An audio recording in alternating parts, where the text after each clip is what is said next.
everyone, this is Neha. Welcome back to the channel. Hope you all are doing great.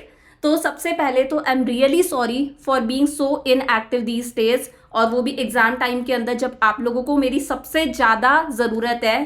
तो देखो, मैंने वैसे तो आपको कम्युनिटी पोस्ट के थ्रू बता दिया था कि मैं बैंगलोर में थी नहीं, मैं जयपुर गई थी अपने होम टाउन, और मेरे घर में ही वेडिंग थी, मेरे ब्रदर इन लॉ की ही वेडिंग थी। तो being a daughter in law बहुत सारी फैमिली रिस्पॉन्सिबिलिटीज़ होती है। मेरा बहुत मन कर रहा था अंदर से कि यार मैं वीडियोस अपलोड करूँ, कुछ ना कुछ शूट करूँ, बट वो होता है ना, चाहते हुए भी मैं शूट नहीं कर पाई, क्योंकि अच्छा नहीं लगता कि बाकी सब लोग काम कर रहे हो और मैं मज़े से मेरा लैपटॉप खोल के बैठी हूँ। तो इस टाइम पर मैंने प्रायोरिटी अपनी फैमिली को दी।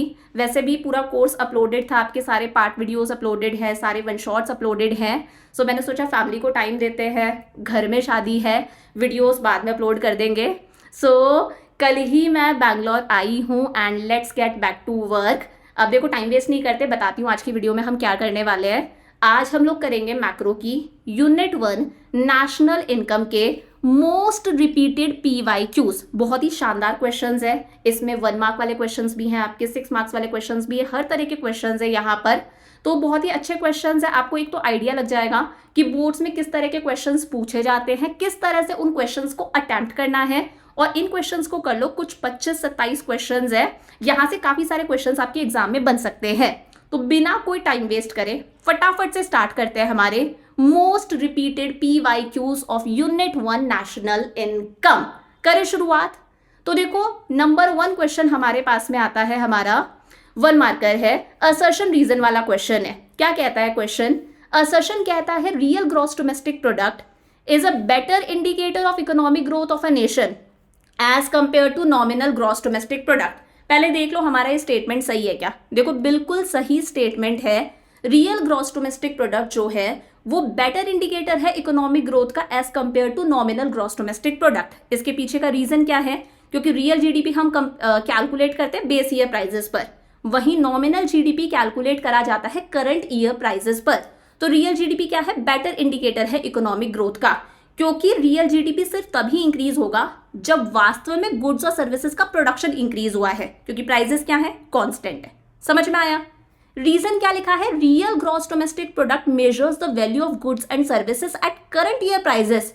बच्चा, ये स्टेटमेंट हो गया गलत। अभी ऊपर मैंने बताया, रियल ग्रॉस डोमेस्टिक प्रोडक्ट जो है वो हम किस पे कैलकुलेट करते हैं? वो हम कैलकुलेट करते हैं बेस ईयर प्राइसेस पर, करंट ईयर प्राइसेस पर तो नॉमिनल जीडीपी कैलकुलेट करा जाता है।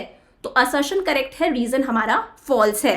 सो सी हमारा करेक्ट हो गया, assertion is true but reason is false. Easy peasy हो गया। अगला क्वेश्चन क्या कहता है? अच्छा, अब ये 3 मार्कर क्वेश्चन है। Disposition phase of circular flow of income involves flow of factor income which comprises of rent, wages, interest and profit from firms to household। ठीक है भाई, एक स्टेटमेंट हमारे पास में गिवन है। डिफेंड और refute the statement giving valid reason in support of your answer. अब देखो, इस तरह के क्वेश्चंस में क्या होता है, अगर ऊपर वाला स्टेटमेंट सही है तो आप अपने स्टेटमेंट को क्या करोगे? डिफेंड करोगे। आप उसके फेवर में बोलोगे कि भैया ये स्टेटमेंट करेक्ट है। अगर ऊपर वाला स्टेटमेंट गलत है तो आप उसके अगेंस्ट चले जाओगे, यानी कि आप क्या करोगे? रिफ्यूट करोगे। अब हमें बताना है, हमें डिफेंड करना है, रिफ्यूट करना है। पहली बात तो ये जो ऊपर वाला स्टेटमेंट है ये गलत है। अगर ये सही होता तो हम इसके फेवर में बोलते, डिफेंड करते इसको, बट गलत है तो हम क्या करेंगे? रिफ्यूट करेंगे। अब देखो गलत कैसे है। जो सर्कुलर फ्लो ऑफ इनकम मैंने आपको पढ़ाया था उसमें हमारे पास में 3 फेजेस होते हैं। पहला फेज कौन सा फेज होता है हमारा? पहला फेज होता है हमारे पास में प्रोडक्शन फेज, यही होता है। सेकेंड फेज आता है हमारे पास में इनकम जेनरेशन फेज, और थर्ड फेज हमारे पास में आता है डिस्पोजिशन फेज। अब देखते जाओ ये स्टेटमेंट गलत कैसे है। तो देखो, प्रोडक्शन फेज के अंदर क्या होता है, जो फर्म्स होती हैं वो प्रोडक्शन करती हैं। अब फर्म्स को प्रोडक्शन करने के लिए किसकी रिक्वायरमेंट होती है? 4 फैक्टर्स ऑफ प्रोडक्शन की रिक्वायरमेंट होती है। तो फर्म्स वो 4 फैक्टर्स ऑफ प्रोडक्शन किससे लेती है? हाउस होल्ड सेक्टर से। वो हाउस होल्ड सेक्टर से लैंड लेती हैं, लेबर लेती हैं। हाउस होल्ड सेक्टर के ही पैसे वाले लोग जो हैं वो फर्म्स के अंदर कैपिटल लगाते हैं, पैसा लगाते हैं, और वहीं का कोई बंदा एक एंटरप्रेन्योर का काम करता है। तो फर्म्स जो है वो प्रोडक्शन करती है with the help of factors of production, जो कहां से आ रहे हैं? हाउस होल्ड सेक्टर से। ठीक है, अभी प्रोडक्शन हो गया। अब सेकंड फेज में इनकम जनरेट होती है, यानी कि जो पैसा जनरेट हुआ है वो चारों फैक्टर्स ऑफ प्रोडक्शन के बीच में डिस्ट्रीब्यूट होगा, यानी कि फर्म्स जो है वो हाउस होल्ड सेक्टर को वो पैसा डिस्ट्रीब्यूट कर देंगी, यानी कि फैक्टर इनकम दे देंगी। यानी कि लेबर को दे दी सैलरी और वेजेस, जो लैंड था उसके बदले रेंट दे दिया, जिसने कैपिटल लगाई थी उसे इंटरेस्ट मिल गया और एंटरप्रेन्योर को उसके हिस्से का प्रॉफिट मिल गया। तो इनकम जनरेशन फेज के अंदर क्या होता है, जो हमारा प्रोड्यूसर सेक्टर है यानी कि जो फर्म्स है वो हाउस होल्ड सेक्टर को क्या दे रही है, फैक्टर पेमेंट्स दे रही है। फर्म्स के लिए वो फैक्टर पेमेंट्स है, हाउस होल्ड सेक्टर के लिए वो क्या है, फैक्टर इनकम है। और थर्ड फेज के अंदर हाउस होल्ड सेक्टर उस पैसे का क्या करता है, डिस्पोजिशन करता है, यानी कि खर्चा करता है। इसे हम एक्सपेंडिचर भी बोल सकते हैं। जो पैसा आया उसे हाउस होल्ड सेक्टर अलग अलग तरह के गुड्स और सर्विसेज पर क्या करता है, खर्च करता है, सेव करता है, सरकार को टैक्सेस पे करता है। तो ये जो बात लिखी गई है ना कि फैक्टर इनकम जनरेट हो रही है, रेंट, वेजेस, इंटरेस्ट और प्रॉफिट, कौन से फेज में, डिस्पोजिशन फेज में, ये बात गलत लिखी गई है, क्योंकि ये काम होता है हमारा इनकम जनरेशन फेज के अंदर। डिस्पोजिशन फेज के अंदर क्या होता है, एक्सपेंडिचर होता है on different goods and services. तो क्या लिखेंगे हम, the given statement is refuted. Disposition phase of the circular flow of income involves expenditure done by the households on purchasing goods and services produced by the firms in the economy। क्योंकि disposition phase के अंदर house hold sector क्या करता है, goods और services पर खर्चा करता है। समझ में आ गया, वो अलग अलग गुड्स और सर्विसेज पर खर्चा करेगा, यानी कि कंजम्पशन करेगा, कुछ पैसे को सेव करता है, बचे हुए पैसे से वो टैक्सेस भी पे करता है, सारे काम करता है। जबकि ये जो फैक्टर इनकम वाला काम है वो कौन से फेज में होता है, हमारा इनकम जनरेशन फेज यानी कि सेकंड फेज में होता है। चमका अच्छे से। तो इस तरह से आपको डिफेंड और रिफ्यूट वाले क्वेश्चन को आंसर करना है, बताना है पहले आप क्या कर रहे हो, फिर अच्छे से आपको वैलिड रीजंस के साथ में एक्सप्लेनेशन देना है। तो ये हो गया हमारा एक 3 नंबर का क्वेश्चन। अगला क्वेश्चन क्या कहता है, estimate the value of net national product at factor cost using the following information. 3 number का क्वेश्चन है। अब देखो हमें क्या निकालना है इस क्वेश्चन के अंदर, हमें निकालना है net national product at factor cost, यानी कि नेशनल इनकम निकालनी है हमें, एनएनपी एट एफसी निकालना है। अब आप क्वेश्चन देखो, क्वेश्चन के अंदर इंफॉर्मेशन क्या गिवन है, एक्सपेंडिचर गिवन है, मतलब एक्सपेंडिचर मेथड वाली इंफॉर्मेशन हमारे पास में गिवन है।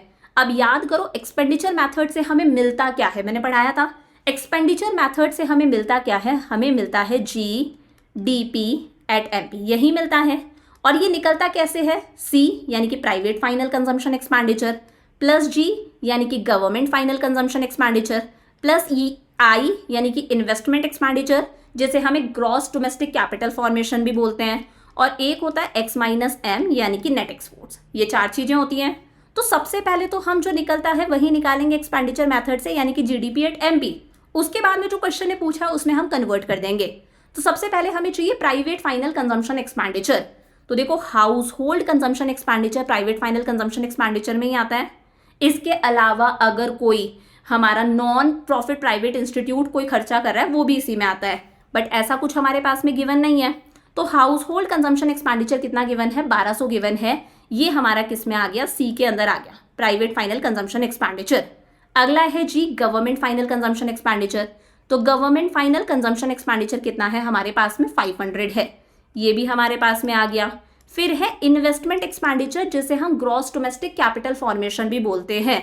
अब देखो ग्रॉस डोमेस्टिक कैपिटल फॉर्मेशन में फिक्स्ड इन्वेस्टमेंट भी आती है, प्लस इन्वेंट्री वाली इन्वेस्टमेंट भी आती है। तो यहाँ पर बिजनेस की फिक्स्ड इन्वेस्टमेंट दे रखी है, कितनी है, 800, सिर्फ बिजनेस की फिक्स्ड इन्वेस्टमेंट गिवन है। ठीक है भाई, और देखते हैं और कोई इन्वेस्टमेंट गिवन है क्या। Excess of imports over exports नहीं आएगा, नेट इनडायरेक्ट टैक्सेस नहीं आएगा। चेंज इन इन्वेंट्री गिवन है, यानी कि इन्वेंट्री वाली इन्वेस्टमेंट भी गिवन है। कंजम्पशन ऑफ फिक्स कैपिटल मतलब डेप्रीशिएशन गिवन है। Net factor income from abroad NFIA given है। पब्लिक फिक्स्ड इन्वेस्टमेंट यानी कि सरकार की फिक्स्ड इन्वेस्टमेंट गिवन है। तो देखो यहाँ पर फिक्स्ड इन्वेस्टमेंट हमारे पास में बिजनेस की गिवन है और गवर्नमेंट की गिवन है। एक और फिक्स्ड इन्वेस्टमेंट होती है जिसमें आता है residential construction by households, जो हम लोग घर वगैरह बनवाते हैं, वो गिवन नहीं है, कोई बात नहीं, इग्नोर कर दो। तो बिजनेस की फिक्स्ड इन्वेस्टमेंट 800 और पब्लिक फिक्स्ड इन्वेस्टमेंट कितनी हो गई हमारे पास में, 70। तो 800 प्लस 70, ये तो फिक्स्ड इन्वेस्टमेंट हो गई।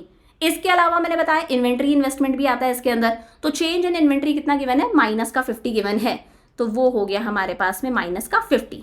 फिर लास्ट क्या है हमारे पास में, एक्स माइनस एम यानी कि नेट एक्सपोर्ट्स।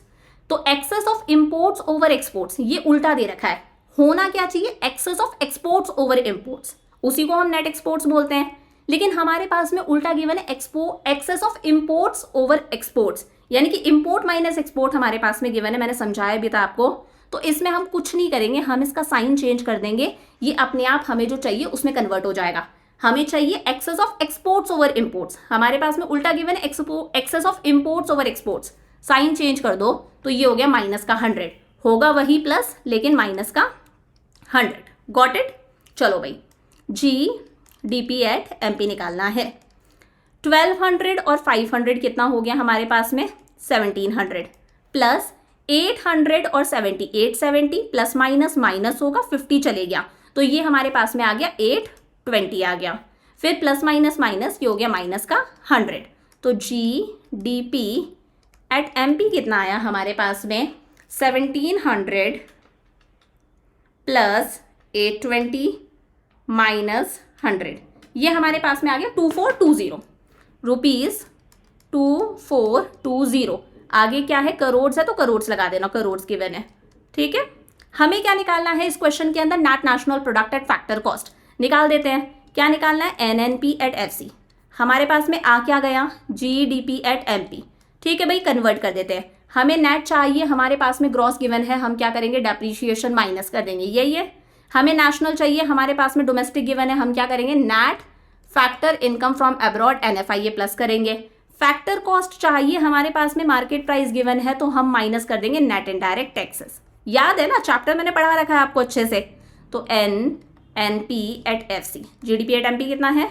2420। सबसे पहले डैप माइनस कर दो, डैप कितना है? Consumption of fix capital 200। फिर हमें क्या करना है? NFIA प्लस कर देना है, यानी कि net factor income from abroad कितना है? 80 है, तो ये 80 हो गया। फिर माइनस करना है net indirect taxes, net indirect taxes भी डायरेक्टली गिवन है, कितना है? 150 है, तो 150 हो गया माइनस। तो NNP एट FC कितना आ जाएगा हमारे पास में? 2420 है, उसमें से सबसे पहले हम लोगों ने 200 माइनस करा, फिर हम लोगों ने 80 प्लस करा, और फिर हम लोगों ने 150 माइनस करा, तो ये आ गया ₹2150 करोड़ हमारे पास में नेशनल इनकम। चमका अच्छे से? कैसे करना है क्वेश्चन? सारी इंफॉर्मेशन एक्सपेंडिचर मेथड की गिवन थी, GDP एट MP निकाला, फिर उसे NNP एट FC में कन्वर्ट कर दिया। अगला क्वेश्चन क्या आता है हमारे पास में? अच्छा देखो, थ्योरेटिकल क्वेश्चन है। In the past few decades Indian economy has been fairly benefited by the positive externalities created by rapid rise in infrastructure, justify the given statement with valid arguments। ये तो 3 नंबर का हो गया, और 3 number का एक और गिवन है, state the steps pertaining to the estimation of national income by value added method। 3 number के 2 गिवन है, यानी कि 6 नंबर का क्वेश्चन है। तो देखो पहला स्टेप क्या है? सबसे पहले एक्सटर्नलिटीज होता क्या है? तो ये जो हमारा यूनिट 1 के अंदर ही GDP एंड वेलफेयर एक टॉपिक है, उसके लिमिटेशंस का लास्ट लिमिटेशन है एक्सटर्नलिटीज। एक्सटर्नलिटीज का मतलब क्या होता है कि कोई इकोनॉमिक एक्टिविटी हो रही है, कोई एक्टिविटी हो रही है, उसका हमारे पर हो सकता है कोई पॉजिटिव इम्पैक्ट पड़ रहा हो, या फिर हो सकता है उसका हमारे पर कोई नेगेटिव इम्पैक्ट पड़ रहा है। कोई भी इकोनॉमिक एक्टिविटी हो रही है, उसका मान लो हमारे पर कोई पॉजिटिव इम्पैक्ट पड़ रहा है। अब अच्छी बात है, हमें फायदा हो रहा है और उसके लिए हमें पे भी नहीं करना पड़ रहा, आपको बेनिफिट हो रहा है but you don't have to pay for that. या फिर मान लो मैं कोई इकोनॉमिक एक्टिविटी कर रही हूँ जिसका आपके ऊपर नेगेटिव इम्पैक्ट हो रहा है, आपके ऊपर नेगेटिव इम्पैक्ट हो रहा है, लेकिन मैं उस चीज के लिए कोई पेनल्टी भी पे नहीं कर रही। इस तरह की एक्टिविटीज को बोला जाता है एक्सटर्नलिटीज। मेरे पड़ोस वाला है जो बहुत ही अच्छा गार्डन मेंटेन करके रखता है, तो उसकी वजह से मुझे फ्रेश एयर मिलती है, तो उसकी एक्टिविटी का मुझे पॉजिटिव इम्पैक्ट पड़ रहा है, हालांकि मैं उसके लिए कुछ पे नहीं कर रही। या फिर मान लो मेरे आसपास में एक फैक्ट्री है जिसकी वजह से बहुत ज़्यादा एयर पॉल्यूशन होता है, तो ये इसकी वजह से मुझे प्रॉब्लम हो रही है, रेस्पिरेटरी प्रॉब्लम्स हो रही है, लेकिन सामने वाला इसके लिए कोई पेनल्टी पे नहीं कर रहा। ये एक्सटर्नलिटीज है। पॉजिटिव भी हो गई, फर्स्ट वाली पॉजिटिव है, सेकंड वाली नेगेटिव है। तो Indian economy has been fairly benefited by positive externalities created by rapid rise in infrastructure. Indian economy का infrastructure day by day develop हो रहा है। इंफ्रास्ट्रक्चर में रोड्स आ गई, कम्युनिकेशन आ गया है, स्कूल्स कॉलेजेस सारी चीजें डेवलप हो रही है, इसकी वजह से हमें बेनिफिट्स हो रहे हैं। पॉजिटिव एक्सटर्नलिटी है, इसे आप एक्सप्लेन कर दो। तो देखो, positive externalities refers to benefits received by one party due to the actions performed by another party. सामने वाली पार्टी कोई एक्शन कर रही है, यानी कि इंफ्रास्ट्रक्चर डेवलप हो रहा है, उसकी वजह से हमें कुछ ना कुछ बेनिफिट मिल रहा है। Positive externalities are never counted in gross domestic product. चाहे पॉजिटिव एक्सटर्नलिटी है चाहे नेगेटिव है, इससे कभी भी हम जीडीपी में कैलकुलेट नहीं करते, काउंट नहीं करते। तो देखो हमारा इंफ्रास्ट्रक्चर डेवलप हो रहा है, इसकी वजह से हमें बहुत सारे बेनिफिट्स हुए, आप मन से लिख सकते हो। जैसे कनेक्टिविटी बढ़ती जा रही है, रूरल एरियाज अर्बन एरिया से कनेक्ट हो गए क्योंकि रोड्स अच्छे से बनती जा रही है। प्रोडक्टिविटी इंक्रीज हो रही है क्योंकि वाटर सप्लाई बढ़ने लगी है, प्रॉपर हर जगह पावर अवेलेबल है। हालांकि आज भी बहुत सारे एरियाज में नहीं है, बट फिर भी पावर सप्लाई प्रॉपर होने लगी है तो प्रोडक्टिविटी बढ़ने लग गई है। हमारे एम्प्लॉयज़ को ट्रेनिंग वगैरह मिल रही है तो उनकी वजह से प्रोडक्टिविटी बढ़ रही है। इन्वेस्टमेंट बढ़ता जा रहा है देश के अंदर, एम्प्लॉयमेंट अपॉर्चुनिटीज़ बढ़ रही हैं, सोशल डेवलपमेंट हो रहा है, इंफ्रास्ट्रक्चर डेवलप हो रहा है तो स्कूल्स हैं, कॉलेजेस हैं, तो हमारा सोशल डेवलपमेंट हो रहा है। और अगर देश का इंफ्रास्ट्रक्चर डेवलप होता है तो दूसरे देश भी हमारे देश में पैसा लगाते हैं, तो एफडीआई यानी कि फॉरेन डायरेक्ट इन्वेस्टमेंट भी क्या हो रहा है, इंक्रीज हो रहा है। समझ में आ गया। सेकंड क्या है, नेशनल इनकम कैलकुलेट कर रहे हैं हम वैल्यू एडेड मेथड से, तो उसके आपको स्टेप्स बताने हैं, बिल्कुल आसान सा है। देखो सबसे पहला क्या होता है, जितनी भी प्रोड्यूसिंग यूनिट्स है उन्हें हम 3 कैटेगरीज में डिवाइड करते हैं, primary sector, secondary sector, tertiary sector. Basic तो यही है, जरूरी नहीं है हम ये स्टेप परफॉर्म करें, बट ठीक है थ्योरेटिकली बता रही हूँ कि जितने भी प्रोड्यूसिंग यूनिट्स है उन्हें 3 कैटेगरीज में डिवाइड कर दिया, primary sector, secondary sector, tertiary sector हमारा। ठीक है, अब आपको तीनों सेक्टर्स का क्या निकालना है, जीडीपी एट एमपी निकालना है। यही करते हैं हम वैल्यू एडेड मेथड से। और इसी जीडीपी एट एमपी को क्या बोला जाता है, इसी को बोला जाता है जीवीए एट एमपी, यानी कि gross value added at market prices. याद आ गया। कैसे निकालते हैं GVA at MP, value of output minus intermediate consumption. आपके आउटपुट की कितनी वैल्यू है, किसी चीज को आप कितने में बेच रहे हो, उसमें से इंटरमीडिएट कंजम्पशन आपका कितने का था उसे माइनस कर दो, तो हमें मिल जाएगा gross value added at market price, जिसे हम जीडीपी एट एमपी बोलते हैं। तीनों सेक्टर्स के जीवीए एट एमपी को आपने प्लस कर दिया, जीवीए एट एमपी आ गया। हमें नेशनल इनकम निकालनी है, यानी कि हमें निकालना है एनएनपी एट एफसी। हमारे पास में है क्या, जीवीए एट एमपी, जिसे हम जीडीपी एट एमपी भी बोल सकते हैं। अब वही ये नेट निकालना है, ग्रॉस गिवन है, सबसे पहले हम डेप्रीशिएशन माइनस करेंगे, यही करेंगे। एफसी निकालना है, मार्केट प्राइस गिवन है, तो हम क्या कर देंगे, नेट इनडायरेक्ट टैक्सेस को माइनस कर देंगे। तो वही करा जो जीडीपी एट एमपी आ गया, यानी कि GVA at MP, depreciation minus करा, नेट इनडायरेक्ट टैक्सेस माइनस करा। तो हम लोगों ने जी को एन में कन्वर्ट कर दिया, एमपी को एफसी में कन्वर्ट कर दिया। तो हमारे पास में क्या आ जाएगा, हमारे पास में आ जाएगा एनडीपी एट एफसी। अभी हम लोगों ने डोमेस्टिक को कन्वर्ट नहीं करा, उसे भी हम कन्वर्ट कर सकते हैं नेशनल के अंदर। हमारे पास में आ गया एनडीपी एट एफसी। ठीक है भाई, अब लास्ट स्टेप है, हमें नेशनल चाहिए, हमारे पास में डोमेस्टिक गिवन है, तो हम क्या करते हैं, NFIA, net factor income from abroad को क्या कर देते हैं, प्लस कर देते हैं। तो सबसे पहले एनडीपी एट एफसी निकाल दिया, जीडीपी एट एमपी था, नेट निकालने के लिए डेप्रीशिएशन माइनस करा, एफसी निकालने के लिए नेट इनडायरेक्ट टैक्सेस माइनस कर दिया, एनडीपी एट एफसी आ गया। हमें चाहिए एनएनपी एट एफसी, तो डोमेस्टिक है, नेशनल हमें चाहिए, तो हम लोग क्या कर देंगे, एनएफआईए को प्लस कर देंगे। ये हो गए हमारे स्टेप्स। तो क्या करा, सारी प्रोड्यूसिंग यूनिट्स को 3 कैटेगरीज में डिवाइड करा, जीवीए एट एमपी निकाला, जिसे हम जीडीपी एट एमपी बोलते हैं, कैसे, value of output minus intermediate consumption. फिर हम लोगों ने एनडीपी एट एफसी निकाला, तो नेट निकालने के लिए डैप माइनस करा, एफसी निकालने के लिए नेट इनडायरेक्ट टैक्सेस माइनस करा, और लास्ट में एनएनपी एट एफसी निकालना था, एनडीपी एट एफसी आ गया। नेशनल निकालने के लिए हम लोगों ने डोमेस्टिक में एनएफआईए को प्लस कर दिया। समझ में आ गया। तो स्क्रीनशॉट्स आप ले सकते हो, या फिर मैं काम करूंगी, इस पीडीएफ का लिंक आपको डिस्क्रिप्शन के अंदर डाल दूंगी, तो वहां से आप देख सकते हो कि आंसर्स किस तरह से लिखने हैं। समझ में आ रहा है। अगला क्वेश्चन क्या कहता है, identify the correct equation from the following. निकाल सकते हैं। पहला क्या है, NNP at FC plus depreciation. आप खुद देख लो, एनएनपी एट एफसी में डेप्रीशिएशन प्लस कर दिया, डेप्रीशिएशन प्लस करेंगे तो ये नेट किस में कन्वर्ट हो जाएगा, ग्रॉस में कन्वर्ट हो जाएगा, तो ये बन जाएगा जीएनपी एट एफसी। लेकिन यहाँ पर जीडीपी एट एमपी गिवन है, गलत हो गया। एनएनपी एट एफसी में नेट इनडायरेक्ट टैक्सेस प्लस करा, एनएनपी एट एफसी में अगर नेट इनडायरेक्ट टैक्सेस प्लस कर देंगे तो ये बन जाएगा एनएनपी एट एमपी। एफसी में अगर नेट इनडायरेक्ट टैक्सेस प्लस करेंगे तो वो एमपी हो जाएगा, लेकिन यहाँ पर एनडीपी एट एफसी गिवन है, ये भी गलत है। जीडीपी एट एमपी में net factor income from abroad plus करा, जीडीपी एट एमपी में net factor income from abroad plus करा एनएफआईए, तो ये डोमेस्टिक नेशनल में कन्वर्ट हो जाएगा, ये हो जाएगा जीएनपी एट एमपी। यहाँ पर भी वही आ रहा है जीएनपी एट एमपी, तो सी वाला करेक्ट हो गया। समझ में आ गया। मतलब आपको चेक करना है कि इसमें प्लस माइनस करके ये किस में कन्वर्ट होगा, इसमें कन्वर्ट होगा, मतलब ये सही है। ये तो ईजी सा था। अगला है elaborate the concept of externalities with the help of a suitable example. ये एक्सटर्नलिटी वाला क्वेश्चन बहुत इंपॉर्टेंट है। जीडीपी एंड वेलफेयर की लिमिटेशन का एक्सटर्नलिटी वाला टॉपिक बहुत इंपॉर्टेंट है, यहाँ से क्वेश्चन बनते हैं, इसे अच्छे से पढ़ के जाना। तो एक्सटर्नलिटीज क्या होता है, अभी मैंने बताया, कोई पर्सन की इकोनॉमिक एक्टिविटी का हमारे पर मान लो कोई गुड इम्पैक्ट पड़ रहा है जिसके लिए वी डोंट हैव टू पे एनी प्राइस, या फिर किसी पर्सन की इकोनॉमिक एक्टिविटी का हमारे पर नेगेटिव इम्पैक्ट पड़ रहा है, हमें तकलीफ हो रही है बट वो बंदा कोई पेनल्टी पे नहीं कर रहा, इस तरह की एक्टिविटीज को एक्सटर्नलिटीज बोलते हैं। ये पॉजिटिव भी होती हैं, ये नेगेटिव भी होती हैं। अब आपको एग्जाम्पल के साथ में एक्सप्लेन करना है इस क्वेश्चन को, तो एक काम करो, पॉजिटिव का भी एग्जाम्पल दे दो, नेगेटिव का भी एग्जाम्पल दे दो। जैसे पॉजिटिव का एग्जाम्पल है हाईवे कंस्ट्रक्ट हुआ, तो हाईवे कंस्ट्रक्ट होगा तो अच्छा है, ट्रैवल टाइम कम हो जाएगा हमारे लिए, कॉस्ट ऑफ ट्रांसपोर्टेशन कम हो जाएगी, तो सही है, हमारे लिए ट्रैवल टाइम और कॉस्ट ऑफ ट्रांसपोर्टेशन कम हो जाएगी। नेगेटिव एक्सटर्नलिटी का मतलब है कोई फैक्ट्री है जो बहुत ज़्यादा एयर पॉल्यूशन कर रही है, उसकी वजह से हमें रेस्पिरेटरी प्रॉब्लम्स हो रही हैं, ये नेगेटिव एक्सटर्नलिटी हो गई। समझ में आ गया। अगला साथ में 1 नंबर का डिफाइन ऑपरेटिंग सरप्लस, 1 नंबर का है, छोटा सा लिख देना। ऑपरेटिंग सरप्लस क्या होता है, इनकम मेथड के अंदर हम लोगों ने पढ़ा था ऑपरेटिंग सरप्लस। इनकम मेथड में ऑपरेटिंग सरप्लस आता है।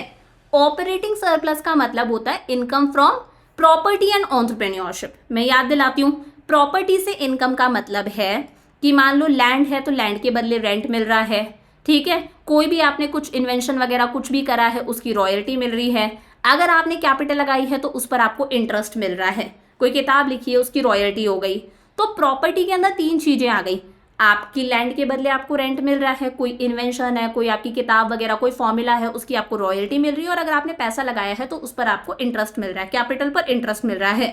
एंटरप्रेन्योरशिप मतलब आप एंटरप्रेन्योर हो, अपनी स्किल्स दे रहे हो, उसके बदले में आपको क्या मिल रहा है, प्रॉफिट मिल रहा है। तो ऑपरेटिंग सरप्लस का मतलब होता है income from property and entrepreneurship.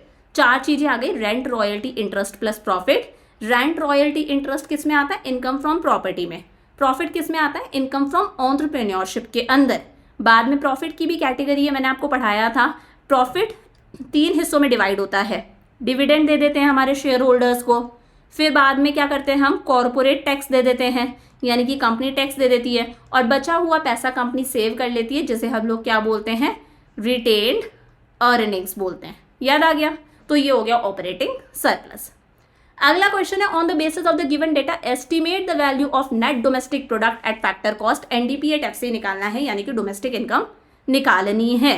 Again हमारे पास में जो इन्फॉर्मेशन यहाँ पर गिवन है वो कौन से मेथड की है, एक्सपेंडिचर मेथड की है, क्योंकि मुझे एक्सपेंडिचर लिखा हुआ दिख रहा है। तो एक्सपेंडिचर मेथड से हमें क्या मिलता है, जीडीपी एट एमपी।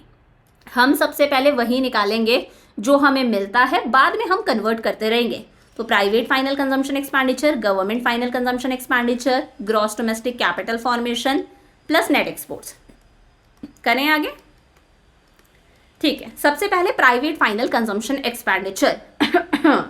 तो देखो प्राइवेट फाइनल में यहाँ पर गिवन है gross domestic fixed capital formation given है, एक तो 300, ठीक है। एक्सपोर्ट्स गिवन है, government final consumption expenditure, government final consumption expenditure कितना है, 400 है। तो चलो ये तो गिवन है हमारे पास में 400, लिखते जाओ एज इट इज। फिर देखो gross domestic fixed capital formation given है, फिक्स्ड कैपिटल फॉर्मेशन है तो फिक्स्ड वाली ही इन्वेस्टमेंट गिवन है, हमें चेंज इन इन्वेंट्री को प्लस करना पड़ेगा, तब जाके हमें पूरी इन्वेस्टमेंट मिलेगी, टोटल इन्वेस्टमेंट, यानी कि ग्रॉस डोमेस्टिक कैपिटल फॉर्मेशन मिलेगा। अगर फिक्स्ड वर्ड आ गया मतलब फिक्स्ड इन्वेस्टमेंट गिवन है, आपको साथ में चेंज इन इन्वेंट्री को प्लस करना पड़ेगा, इन्वेंट्री इन्वेस्टमेंट प्लस करना पड़ेगा। कितना है, 300 है, तो इन्वेस्टमेंट कितनी है, 300, तो फिक्स्ड इन्वेस्टमेंट है, साथ में इन्वेंट्री इन्वेस्टमेंट आएगी, वो भी गिवन है। इन्वेंट्री इन्वेस्टमेंट नेट कितनी है हमारे पास में, माइनस का 60, कितनी है, माइनस का 60, तो प्लस कर दिया हम लोगों ने माइनस का 60, ठीक बात हो गई। और क्या क्या गिवन है, एक्सपोर्ट्स माइनस इम्पोर्ट्स हमें लेना है, तो एक्सपोर्ट्स कितने हैं, 70 है, तो हमें नेट एक्सपोर्ट्स निकालने हैं ना, एक्सपोर्ट्स माइनस इम्पोर्ट्स कितने हैं हमारे पास में, 80 है, exports minus imports. Government final consumption expenditure हो गया, ग्रॉस डोमेस्टिक कैपिटल फॉर्मेशन हो गया, और नेट एक्सपोर्ट्स भी हमारे पास में हो गया। आगे क्या है, कंजम्पशन ऑफ फिक्स कैपिटल मतलब डेप्रीशिएशन गिवन है, अभी काम नहीं है। House hold final consumption expenditure यानी कि सी गिवन है 590, कितना है, 590, और देख लो कुछ गिवन है क्या, उसके अलावा नहीं, कुछ गिवन नहीं है। तो ये हमारी सारी चीज़ें आ गई। जीडीपी एट एमपी हम निकाल सकते हैं, 590 प्लस 400, 590 प्लस 400, तो ये हो गया हमारे पास में 990 प्लस 300 में से प्लस माइनस माइनस ये गया तो ये आ गया 240 और ये आ जाएगा 70 में से 80 गया तो माइनस का 10 क्योंकि 80 बड़ा है, ठीक है। तो 990 plus 240 minus 10 1 GDP at MP आ गया हमारे पास में ₹1220। क्या है ये? करोड़ के अंदर है। हमें क्या निकालना है इस क्वेश्चन के अंदर? हमें फाइंड आउट करना है NDP एट FC। कर सकते हैं, बहुत आसान सा है। NDP एट FC गिवन क्या है? GDP at MP। हमें नेट निकालना है, ग्रॉस गिवन है, माइनस कर दिया डैप। हमें डोमेस्टिक सेम है, FC निकालना है, MP गिवन है, माइनस कर दो नेट इनडायरेक्ट टैक्सेस। तो NDP एट FC आ गया 1220 माइनस डैप कितना था? Consumption of fix capital 50 minus net indirect taxes. Net indirect taxes given है, वो भी कितना है? 50। दोनों को माइनस कर दिया तो 1200 में 20 में से 50 गया, फिर दोबारा 50 गया तो NDP एट FC आ गया 1120 करोड़। ठीक बात हो गई बच्चों। अगला क्वेश्चन क्या है? Discuss briefly the concept of circular flow of income in a 2 sector model. ये भी एक बहुत इंपॉर्टेंट क्वेश्चन है। Circular flow model in 2 sector, circular flow of income, वो भी 2 सेक्टर के अंदर। 2 सेक्टर में ही हम लोगों ने पढ़ा है। तो याद करो सर्कुलर फ्लो ऑफ इनकम क्या होता है? एक अनएंडिंग फ्लो है एक्टिविटीज का। सर्कुलर फ्लो ऑफ इनकम में पढ़ा था, एक अनएंडिंग कभी ना खत्म होने वाला फ्लो है एक्टिविटीज का, जिसमें 3 एक्टिविटीज आती हैं। पहला आता है production of goods and services, मैंने पढ़ाया था, आपको भी समझाया भी था, जहां पर फर्म्स गुड्स और सर्विसेज का प्रोडक्शन कर रही है with the help of factors of production. जो फैक्टर्स ऑफ प्रोडक्शन फर्म्स को कहां से मिल रहे हैं? हाउस होल्ड सेक्टर से। ठीक है भाई, प्रोडक्शन हो गया। सेकेंड फेज आता है जनरेशन ऑफ इनकम, इसे हम डिस्ट्रीब्यूशन ऑफ इनकम भी बोलते हैं, कि प्रोड्यूसर अब उस इनकम को डिस्ट्रीब्यूट करेगा, यानी कि इनकम जनरेट होगी। यानी कि लैंड के बदले क्या मिलेगा? रेंट मिलेगा। एम्प्लॉयज को क्या मिल जाएंगी? उनकी सैलरी और वेजेस। जिसने कैपिटल लगाई थी उसे कैपिटल के बदले क्या मिलेगा? इंटरेस्ट मिलेगा। और एंटरप्रेन्योर को उसके हिस्से का प्रॉफिट मिलेगा। फिर थर्ड फेज आता है एक्सपेंडिचर, जिसे हम डिस्पोजिशन फेज भी बोलते हैं, कि हाउस होल्ड सेक्टर ये जो पैसा आया है, रेंट, सैलरी वगैरह, इसे क्या करेगा? खर्च करेगा। यानी कि इसका क्या होगा? डिस्पोजिशन होगा। अलग अलग गुड्स और सर्विसेज पर हाउस होल्ड सेक्टर अपना पैसा खर्च करेगा, सरकार को टैक्सेस पे करेगा, कुछ इनकम को सेव करेगा। तो ये तीनों एक्टिविटीज किसी भी कंट्री की क्या होती हैं? लाइफलाइन होती हैं। समझ में आ गया? अब इसमें क्या कहने वाली बात है कि यहाँ पर 2 सेक्टर्स में हमें एक्सप्लेन करना है। हाउस होल्ड सेक्टर कौन है? ओनर्स हैं फैक्टर्स ऑफ प्रोडक्शन के।